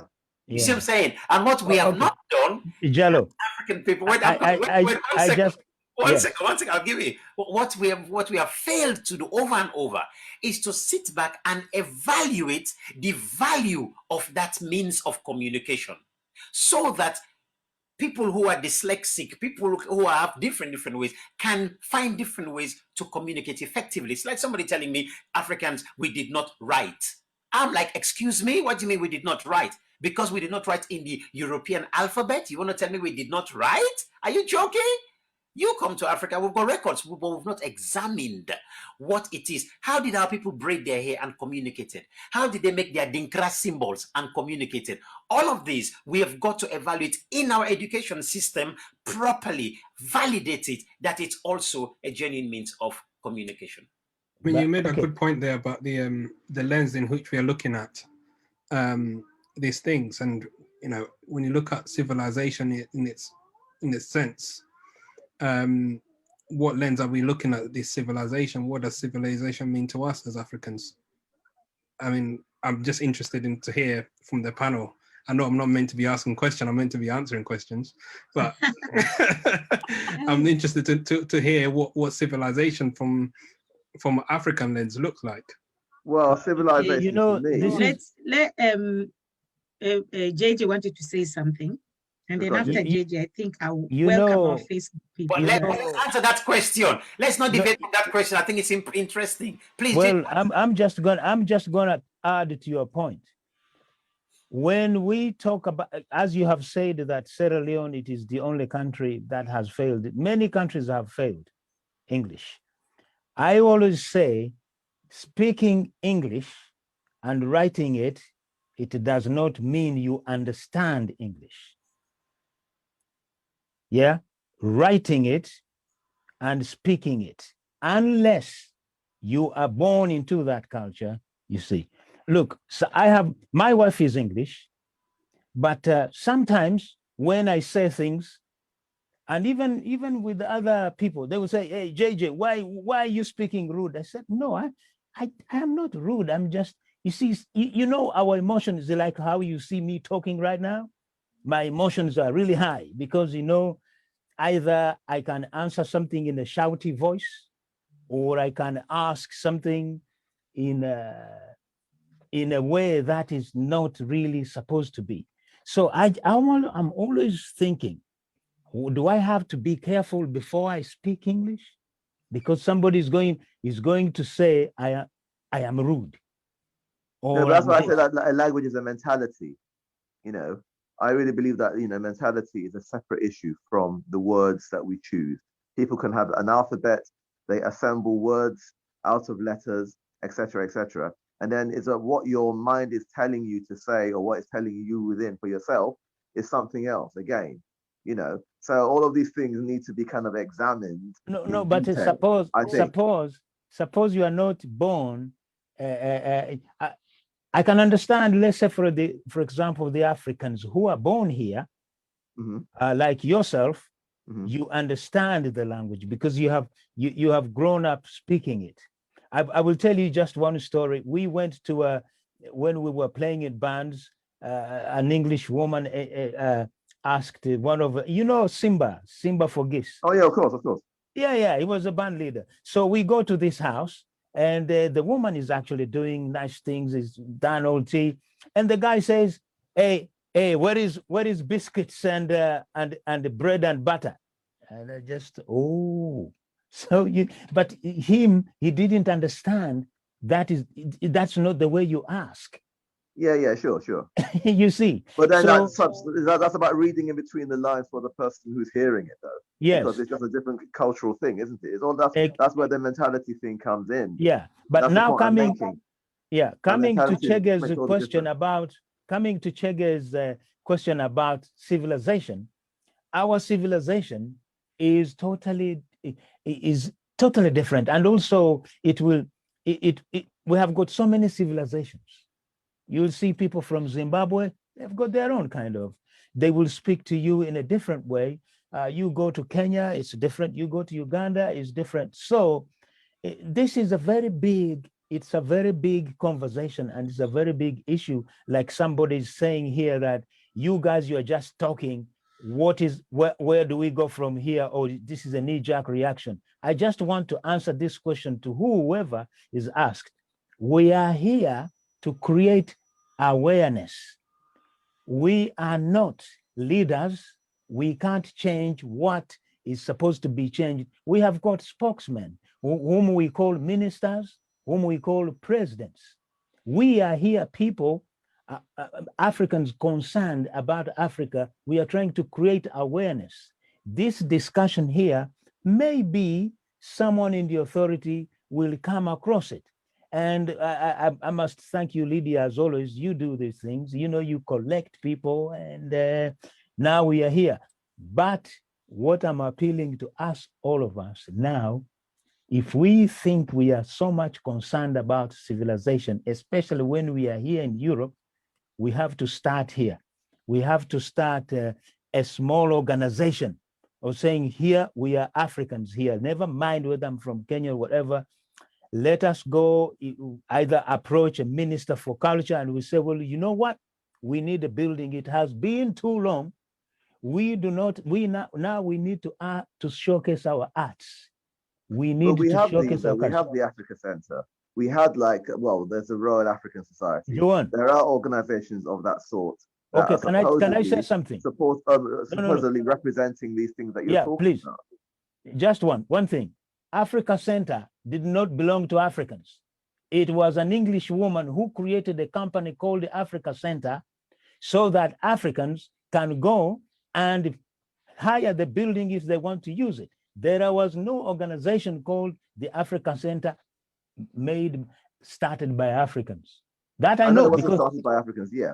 But the fact is that through the years, it has evolved into an organization that has a board of trustees that has a larger number of Africans. I don't know the proportions or okay, whatever. I can't say that how is many or what are on it. at the moment. That is history now. That is history. That is gone.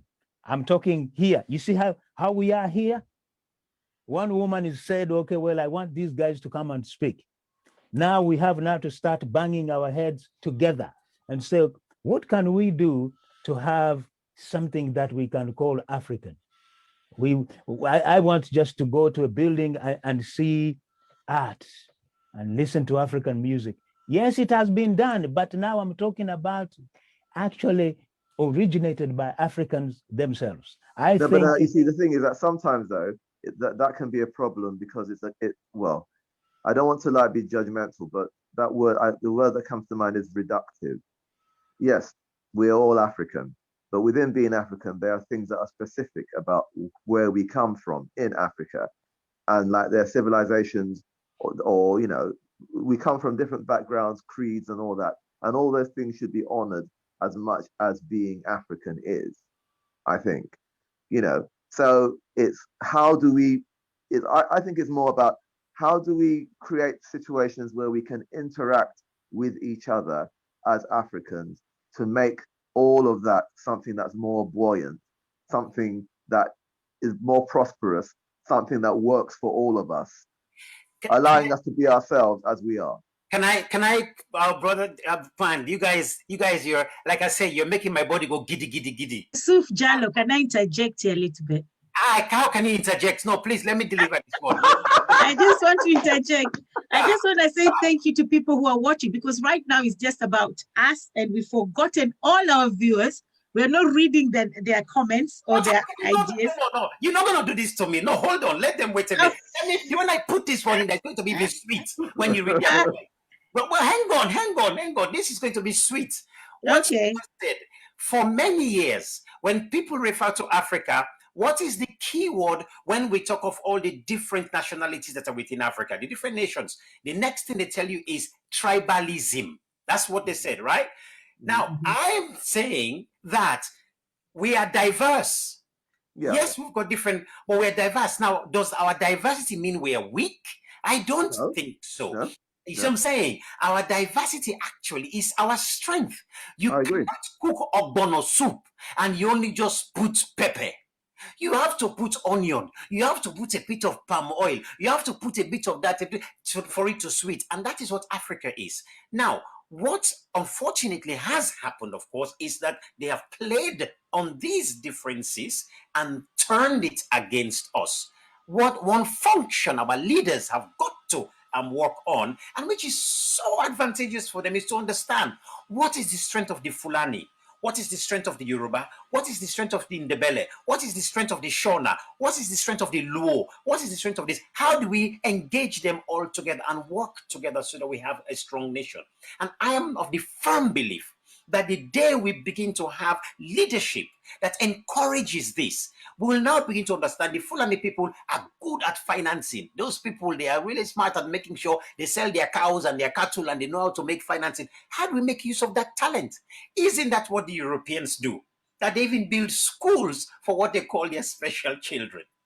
We might use the word witchcraft, but there is a whole ability of somebody who understands how to transcend beyond the physical. Don't the European people do it? If you read the book called Think and Grow Rich, Napoleon Hill, right? Napoleon Hill, in that book, there's a passage, there's a chapter where he called of the mastermind group. He talks about the mastermind group where you bring people together that are of like-minded. What did he talk about? He says that on his mastermind group, he brings the spirit of people that he understood had certain abilities that he wanted. Even though they're dead or they're not there, he puts chairs for them. Now Africa will say, hey, Babalawo witchcraft. But what is he doing? He's calling on energies that he know will work. Did Africans know this? Of course, Africans practiced this a long time ago. How do we engage in our narrative again? Or shall I say re-engage in our narratives again to work for us? One thing, Yusuf, like, you know, like just to link quickly to what JJ said about Nollywood, you know, and then what Chege has said about civilization. Now, I mean, like the production values of Nollywood could be better. But the fact is that it's a system that has built up and is now telling stories, like proliferating stories on a wide sort of level. That comes in with what you've been saying as well about stories, you know, and all of this stuff about the conditioning, about the stories, about what, you know, we believe about ourselves. All of that stuff can come via vehicles such as Nollywood or similar things in other African countries or coming from other African traditions. Okay, thank you very much. Wow, now I can interject. Okay, swiftly. Okay, this today, this is on fire. I've never heard guests like this that even won't allow me to speak. So today, this is on fire. So I love this platform. I love this. So I just want to say thank you once again to all the people watching on Facebook. And I've seen we have almost 100 and plus shares. So thank you very much for all the people who have shared. But continue sharing, because today there's fire about Africa and we want to learn more. And I've learned a lot. I mean, I always learn a lot on this platform. So thank you very much, everybody. We still want to see your comments, your questions, your ideas as well. Please write to us. And now I'm going to read some. If I don't read yours, that doesn't mean that I'm neglecting you or you say, oh, she doesn't like me. No, it's just because I read some, I skip some. So someone goes, maybe we need an African currency called AFCO, which can be used in all of Africa. JJ, now you're talking. All headquarters are out of Africa.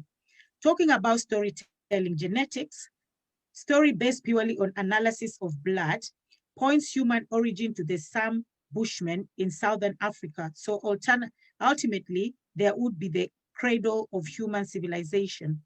The population of San Bushmen is dwelling and currently only about 100,000. Would be great to know the panelists' view about the San Bushmen and how important it is that we protect such valuable heritage of ours and their stories. So I think I'll put that to Yusuf if we have time, because I know Yusuf is the one doing a lot of story. If we have time, I'm not saying you will answer it. In fact, forget. Just go on Facebook and answer that person, Yusuf, because you're running out of time. And I know Yusuf will not give me the microphone back. But it happens even in our society right now. That one. Okay, I'll be quick with that one. Are you sure, Yusuf? Yes, I'll be very, very quick. Okay, so let me finish reading first, and then I'll let you answer that. But it happens even in our society right now. You as an African, you suggest something at your place of work and the Muzungu or European gets the glory. Yes, we are being controlled. So what can be done to stop and avoid it to happen? Okay. And then, but what can we do now, apart from Dr.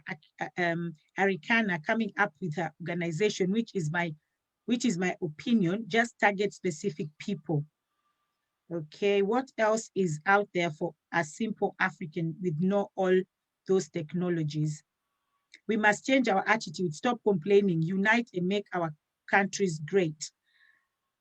Please, can you make sure youths in Africa are getting this kind of information? Well, they can only get information if you share, and then an African somewhere, the youth will get this information, but we also speak to youths a lot. So I'm sure youths will get this. So true, no place to cut out polished diamond in Sierra Leone and other parts of Africa. So the value of our research has damaged our currency and economy. Christo, and then somebody said, anything Africans try to come up with, they kill it as quickly as possible. But blacks, we are our own enemies. E.g., since we started this program till now, the number isn't growing. That's self-hate. That's self-hate. Could the panel guests tell us what are they doing individually to make the change? African women are taking action. We are trading among each other. So she's given, African women are taking action. We are trading amongst each other. So she also gave the website of that. Let us know what each one of them tell us what change they are making in Africa. So what change are you making in Africa as panelists? You'll answer that when it's your last, when you're giving your last remarks. I can never be against any African person. I like your mindset, Sally. It's high time. Can we ever dream of a united Africa? How can we break away from the chains of colonization? Can we share good practice? The diaspora who return to Africa are visible. We need to have a footing, a foundation to lean on when we decide to go back to Africa. Having a limousine or Lamborghini is not necessarily a sign of civilization. Yusuf has mentioned something very important. We are not taught our history, and that is what denies our children, the future generation, what our people always knew. Cote d'Ivoire uses French as national language. Through the, even in Africa, some governments are trying to delete our history from the school syllabus, but keep European history and geography. We have to fight against such practices. Chinese, French languages being taught in African schools, but not Swahili. All learning in their mother tongues, and Africans must struggle to complete with them. Respect for real. Okay, there are so many things. Our language might disappear. Our language might disappear because the youth don't learn them. You know, that is so sad because I've met Kenyans who tell me that their children can't speak Swahili. They can only speak English. That's the most ignorant thing I've ever heard. But there is a lot of Kenyans, especially right now, in Kenya that don't speak Swahili, they only speak English. And then denying African language is foolishness of the highest level. Viewers are totally fine just listening and learning from our elders. Keep it flowing. Joanne is avoiding the question from Joseph. I can't remember what that question was. Apparently Joanne was avoiding a question there. I believe that Garden of Eden was Africa. Where else can you find all? Okay. Somebody's watching from South Africa. Which question? I don't know, because I think people are just talking at that time. Time has come to decolonize our mind and soul, build a united countries of Africa, a sustainable, economical, cultural, ecological, and political united countries of Africa. Okay, so I'll stop from there. Africa needs to protect its ideas from the core. So many positive ideas are foiled from the beginning because outside forces are already involved. Where do we come from as Africans? The bush people are the real scientists. Gaddafi tried the gold dinner. See what happened a year later. Okay, so I'll stop from there. Now we're going to our last remarks. But before we go to our last remarks, I'll start with Yusuf to answer that question just quickly, Yusuf, and then last remarks because we are running out of time. Thank you. Okay. Sorry, please rephrase that question again. I try to remember the question, answer it directly. Let me go back because there's so many questions. Okay. If I remember, I think the person. Yeah, talking about storytelling. Yes. Genetics, story based purely on analysis of blood. Yes. Points human origin to the Sam Bushman in South Africa. So ultimately, there would be the cradle of human civilization. It would be great to know the panelists' view about the Sam Bushman and how important it is that we protect such valuable heritage of ours and their story. What a very, very powerful question, because I will even spread that right across much of Africa south of the Sahara. You understand? Because the same threat that the San people are facing is being faced all over Africa south of the Sahara. Okay, so the first thing I will definitely say is that, again, I'll come back to the thing where I talk about education within the context of our culture. If we're not being educated within the context of appreciating the value of every single culture we have, sadly enough, the Bushman will only be very soon assigned to a museum. But we have got to understand the value of all of these. That's going to be I think that's my first standing point. And we must begin to, I'm going to use the word lobby our leaders, parliamentarians,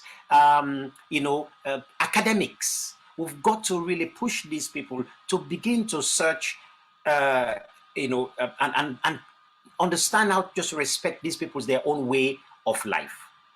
Because what we're doing, and as we're discussing this, I come to Juwon's question about what is civilization as African people, what do we all say it is? The instinctive imagery that comes to every one of us about civilization is a European imagery. My daughter asked me, he says, "Dad, do you have architecture in your village?" And I thought, my daughter, architecture in my village, in Pompong Kamakoni, over there in Sierra Leone, architecture. And then my daughter said to me, because she's studying linguistics, she says to me, "Dad, you are thinking exactly the way they want you to, you've been conditioned to think and how they want you to think." I thought, oh my God. Because as soon as I heard the word architecture, I thought tall buildings and all these different cars and road structures. That's what I thought straight away. And I'd forgotten the science behind the hut that our people built, how it's a good conductor of heat, how environmentally friendly and sustainable our huts are. I'd forgotten the sense that our people had in making sure building like this meant they maintained the environment throughout all the years. So when my daughter asked me, I could not see that as architecture, as ingenious. Instead, I was looking at the tall buildings with air conditioners that just used and sucked in resources that were not able to literally just align the whole street in Africa and become rubbish. Plastics, you name it. But I forgot to. So the San people, we've got to be able to see them again in this light, that these people are the keepers of our heritage. And therefore, our leaders must consider the importance of people like the San people. And there's many of them, the Baka in Cameroon and in Congo. There's many of them like that. We do have to work with them and preserve their forests or their land where they live. They don't have to have, like somebody said in the comment, they don't have to have a Lamborghini. They don't even have to have a house with electricity. They don't have to have an air conditioner. In fact, their not having that is what's feeding our city life, which is like a cancer. We are constantly sucking up all the time. And what we give back is a piece of, sorry, my friends, but what we give back to the environment that has been looking after us is just like feces.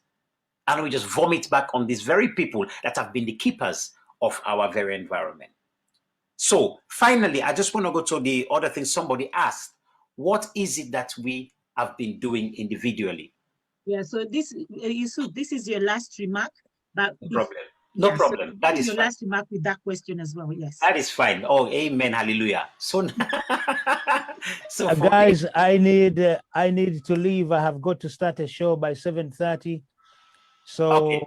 I don't know. I know we have had a very good conversation. This is very intensive, but also what I want to see is that we need also to discuss these things on three levels. We need a scientific discussion, and we need an academic discussion, and also we need our level everyday person, because here I can see the question, I can see the comments, they are going back again to everyday talking, asking, what are you going to do? What are we doing for Africa? We can do our own bit. As I'm saying, what we are doing here, it is creating awareness so that people can actually see some of us how we think. I am not going to change. I'm not a prime minister of Uganda. I'm not a prime minister of Kenya. I'm not nothing, but I can use this voice now. What now? Good for modern technology. We have to use it wisely as we are using it now, not just to sit and start talking about, I don't know, I went to McDonald's, no, that one, no, please. But again, what I'm asking for us Africans, first of all, if we are in a foreign land, we should see ourselves as all Africans. If every day we keep saying, how can we unite Africa? You cannot unite Africa easily. Look at what is happening in Ethiopia right now. Ethiopia never colonized, but they are fighting each other. Look at what is going in Cameroon. Look at what is going on in Ivory Coast. Everywhere you look, So we can't agree with one another, but we are still talking about uniting Africa. You see that it has now been normalized. Oh, let us unite Africa. And Yusuf, the last point that you said about Arikana, I listen to Arikana almost every day, but I can guarantee you, she has got she's better off climbing Mount Kilimanjaro. You know why I'm saying this? Because at the end of the day, as I said, IMF, World Bank, United Nations, they're all in one place. They're always pulling the strings. All these things she's trying to do, I would rather say that let her come back to Africa, let her do everything in Africa, not to be saying these things when she's in the United States. At the end of the day, where is she going to run to? That is my question. So, and thank you very much for giving me this opportunity to talk. But if you want, can I plug my channel? Yes. I think so. Oh no, that is a hesitation. Never mind. They will. Yeah. No, I didn't understand because I thought you you plug your channel. I finished. I finished. Oh, you finished. Okay. Yeah. Thank you. If anyone wants to find me, just log on to AIL TV because we are building up. When somebody says, "What are you doing for Africa?" This is exactly what we are doing. I have created a channel which I've been struggling for 15 years. People didn't understand what I was saying. Thank you, pandemic coronavirus, because it has brought everything. Now people, they can say, oh, we can now watch TV on a mobile phone. Thank you, pandemic again. Guys, I'm sure we will talk. We will have some time to talk. Chege, I need your phone number because seriously, you as a filmmaker, we have got to do something.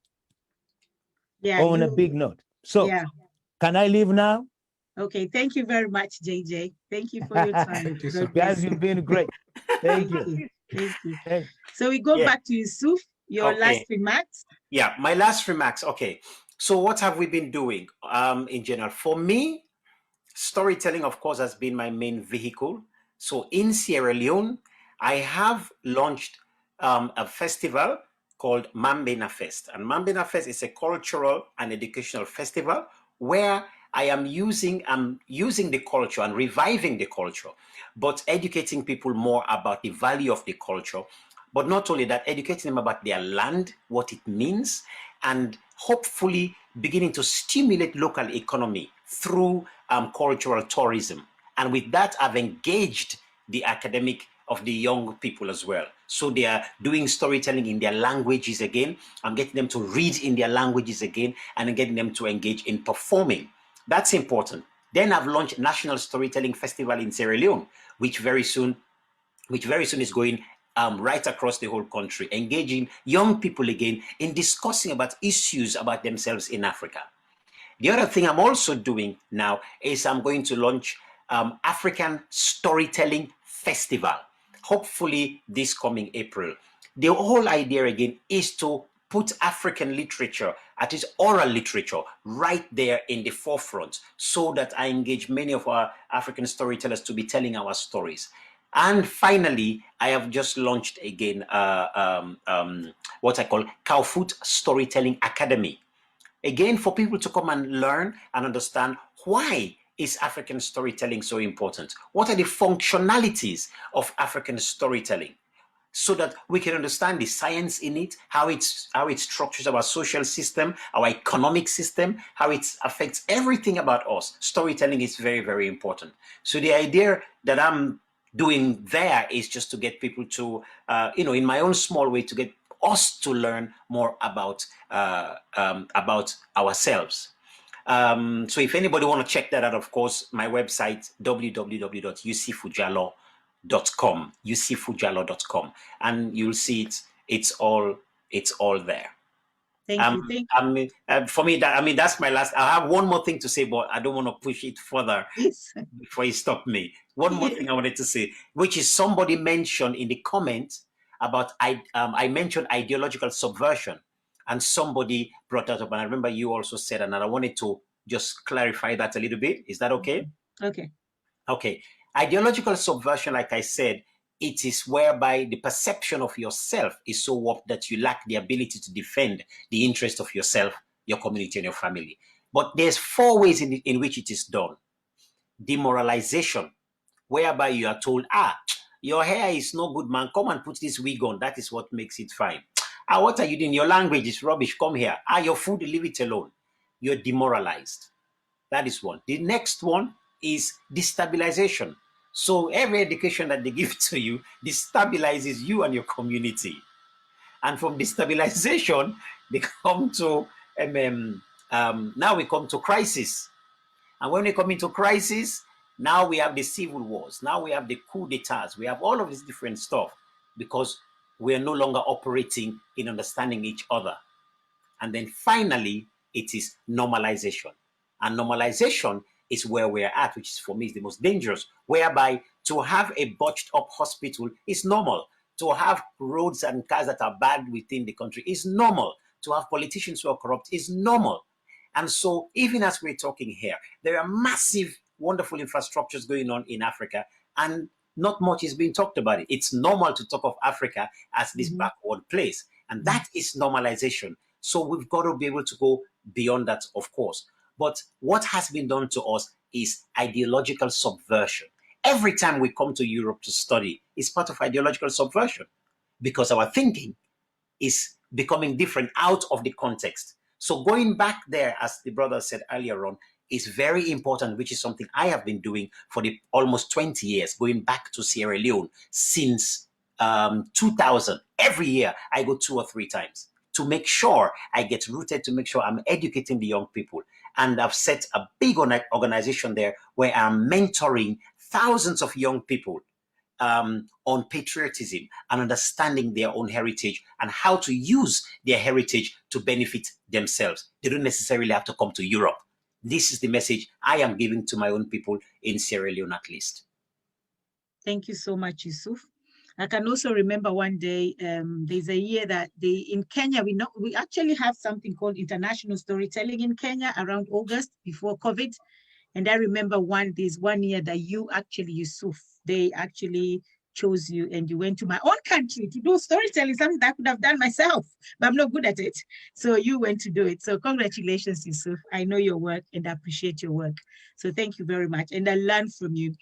Just a little thing, just this one is just small. I always tell my children, we have this group of storytellers, and one guy not stole really, but had Yusuf telling stories, and he took Yusuf's story and he wanted to tell it in a big we were in an organization, we were in an event, a big event, and he said, okay, this is a story I'm going to tell. And the story was Yusuf Jallo's story. And he didn't know that Yusuf was coming that day. And then he saw Yusuf in the crowd. He came back and said, I've changed the story. We're like, why have you changed the story? What's going on? The owner of the story. We didn't even know the story belonged to Yusuf.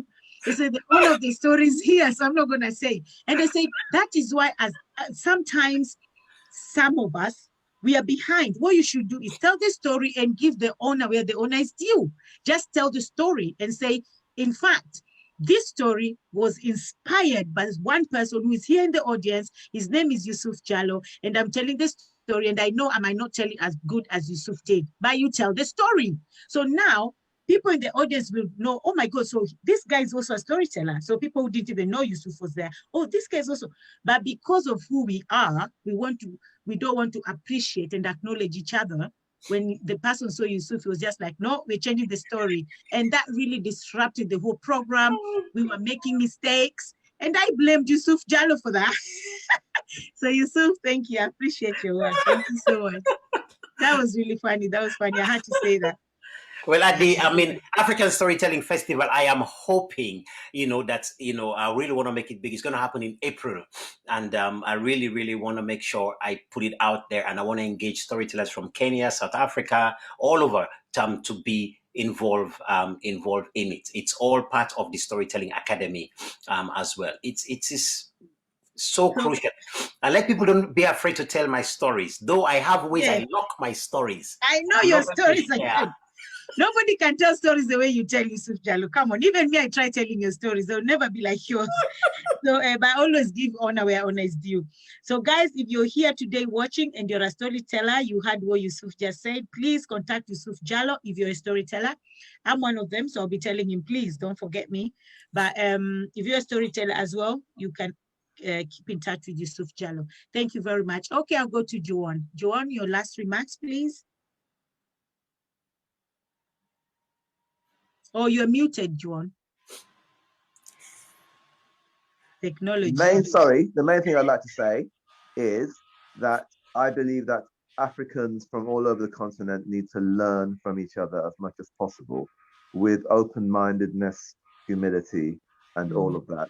The more that we're kind of open-minded and humble in engaging with each other, and moving and then learning to coexist with each other with that humility will make a whole lot of difference to our civilizations, which are bound to kind of evolve, change, etc. With regard to what I've been doing, through the years, I've been in various parts of Africa doing like creative learning projects. Like I mentioned Zimbabwe, I was there like about 4 or 5 times in 2011, 2012. I was in Zanzibar in 2018. Like working on a project of mine, which is was an opera basically based on the story of King Solomon and the Queen of Sheba, as like told in the Kebra Nagast, which is like the Ethiopian sort of legends, book of legends, which is where the story of like the Solomonic dynasty that Haile Selassie was the last emperor of came from. So I was in Zanzibar doing that. And in various other sort of African countries, I've been doing things, and like so I have connections in all these countries, and like a lot of the people I've worked with in this country stay in touch with me, and so I learn from them, they learn from me. So I would say, yeah, just to touch on it lightly, that's the sort of thing. That's the way that I am engaging. But to find out more about my work, you can check my website at www.juwonogungbe.com. Thank you very much. And also, I've also had the privilege to perform with Juwon. And one song that I will never forget, every time I even tell my children that song, they say, Mommy, it's that uncle. We remember him, but it was a very long time ago. I don't know if you can remember this song. Oh, Conco, my brother, don't die. He don't die. Okay. I will never forget that. So, and I've had so many privileges as well performing with Juwon when he's singing, and I'm like, wow, the voice is so. I'm so happy that I've actually worked with almost every single person here, and your work is to the extreme. It's really, really good. So give your details as well. On the Facebook, and Yusuf as well, you can go and I can see you answered that person who said they wanted to in Sierra Leone, which is good, because I'm not going to read again because we finished, but put your contacts on Facebook, not on the chat here, but on Facebook, so everybody else can see. Okay, I'm going to my brother Samuel Chege. So I have to say it was an honor to be a part of this conversation, because I'm amongst the legends here, and I feel like a small fish in a big ocean. But nonetheless, my view is that civilization begins with I, and change begins with I. And so the only way we can change the what's going on in Africa and how we can put back Africa in the map is by changing our mindset. And that mindset begins with I. And the day we stop looking at the external and start looking at the internal and the value, I think that's the key word that has been coming up on this conversation about the value of one another, and being able to look at each other and say, look, I value you as an individual. So what you're doing, I value it. And so I'm not going to come to your shop and ask for a discount. I'm coming to pay the full price to support Yeah. what you're doing. And the time that we look at that mindset, we start changing our mindset and start thinking that way, that's where it all begins. And I think in the last, I have to be honest, in the last several years, my mindset have become that as soon as I see Lydia's doing something, I try to do what I can to support what she's doing. Not that because I want her to come back and support me, but I want to make sure that she knows I got her back. And and as we carry on and doing that, we have this. You see, when you throw a stone in the water, in the river, it starts with one ripple. One ripple builds up into a big pool of ripples, and that ripple effect is what I'm looking for in us as Africans, beginning to start supporting each other and elevating each other, because that's the only way civilization from African lens comes through. And in terms of what I'm trying to do in Africa, it is, I don't know, maybe some of you have come across Safari Cafe. So basically my idea is to begin to bring coffee from Kenya and tea from Kenya and begin to support the farmers rather than buying the end product that's been processed in the UK, but processed in Kenya. So Kenyan people benefit from the proceeds. And that's the part of what I'm doing. Also looking at how can I bring filmmakers into making something like Nollywood for East Africa. And so starting with East Africa and then joining Nollywood, because Nollywood is already far ahead from us, and just coming together. And I think that's what I'm driving towards. Thank you. And again, thanks again for having me on the show, Lydia. Thank you. Thank you very much, everybody. And this week, I think this is something I want to start new. I've not done it before, but every week I want to say a special thank you to one person on Facebook. Saying thank you to every single person on Facebook. Thank you very much for the share. I've seen if we have more than 129 shares, guys, make it to more than 130. I can see we have so many comments. Thank you so much. So many people tuned in today. Thank you, thank you, thank you. But today, special thank you goes to Alois Paracletos. Alois Paracletos. Since I started this thing in September, this guy has always been on every Saturday and Sunday. He has never missed, and he's always commenting. Sometimes it's very controversial, but we like controversial anyway. So he's always there. So I'll think of a special present to give you, but not tomorrow for Valentine's because it's too late. I'll leave that one for your girlfriend or somebody more special in your life than I am. And I'll give you a present another day. So don't worry about that. So thank you very much, everybody. And I wish you happy Valentine's Day tomorrow. For those who don't do happy Valentine, it's fine as well. Enjoy your day. And tomorrow we are back, but with Valentine's. So tomorrow we're just, if you want to join us tomorrow, just come and join us. Tomorrow we're here, a bunch of people making noise, talking about, somebody actually said that Kenyan men are not romantic. I did not say that, someone else said it. So tomorrow, it's not me who said it, trust me. In fact, I was even supporting them and I was saying, please, don't stop talking about our Kenyan men. So stop doing that, Juwon, come on. Someone will be angry here. Someone is a Kenyan. You're hurting my feelings here. I have got feelings. It wasn't me. It wasn't me who said it. So that is actually the topic we're here to discuss tomorrow. But tomorrow, I think we should talk about feelings tomorrow because you've had minds. That's not me who said it. It's somebody who said it. In fact, she's coming here tomorrow. Her name is Miriam. She's not scared to say it. Her name is Miriam. She said it over and over. She said, Lydia, I'll come and I'll say Kenyan men are not romantic whatsoever, and they need to be taught how to look after their women. So tomorrow we are here to talk about that. Can you ask her what it means to be romantic? She's here tomorrow, so you can come and ask her tomorrow by yourself. Because I don't know either. So tomorrow she's here. You're gonna ask her that. Tomorrow we're just here to banter, have fun. If anybody don't take it personal. If they hurt your feeling, just go and say inaitwaje jipange. I don't know how to say it in English. English is not my language. Swahili is my language. So when I'm stuck, I use language. So language is power. So thank you very much, everybody. Thank you, Juan. Thank you, JJ, who has left us already. Thank you, Yusuf. Thank you, Samuel, for this opportunity, for taking time to come here and talk to our people. Thank you, everybody, for watching. And I highly appreciate Lydia. Happy Valentine to you too, said Alois Paracletos. Thank you.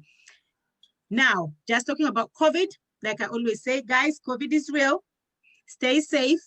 Wash your hands. In fact, nobody should even tell you to wash your hands. Washing hands should be just common sense. Wash your hands all the time. Stay safe. Social distance. Wear a mask.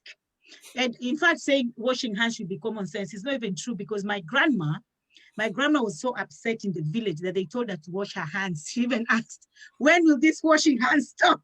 I was like, come on, grandma, you need to wash your hands. She said, that is something she doesn't do and she doesn't like it. So I was really shocked. So it's not really common sense, guys. It's just, but we need to wash our hands, stay safe, take care, God bless, and happy Valentine.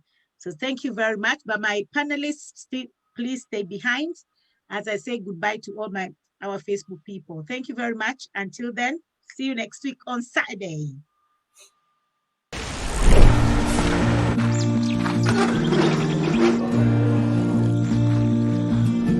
At World Remit, we understand what the journey is about, how it can sometimes take a little distance to bring us a little closer together.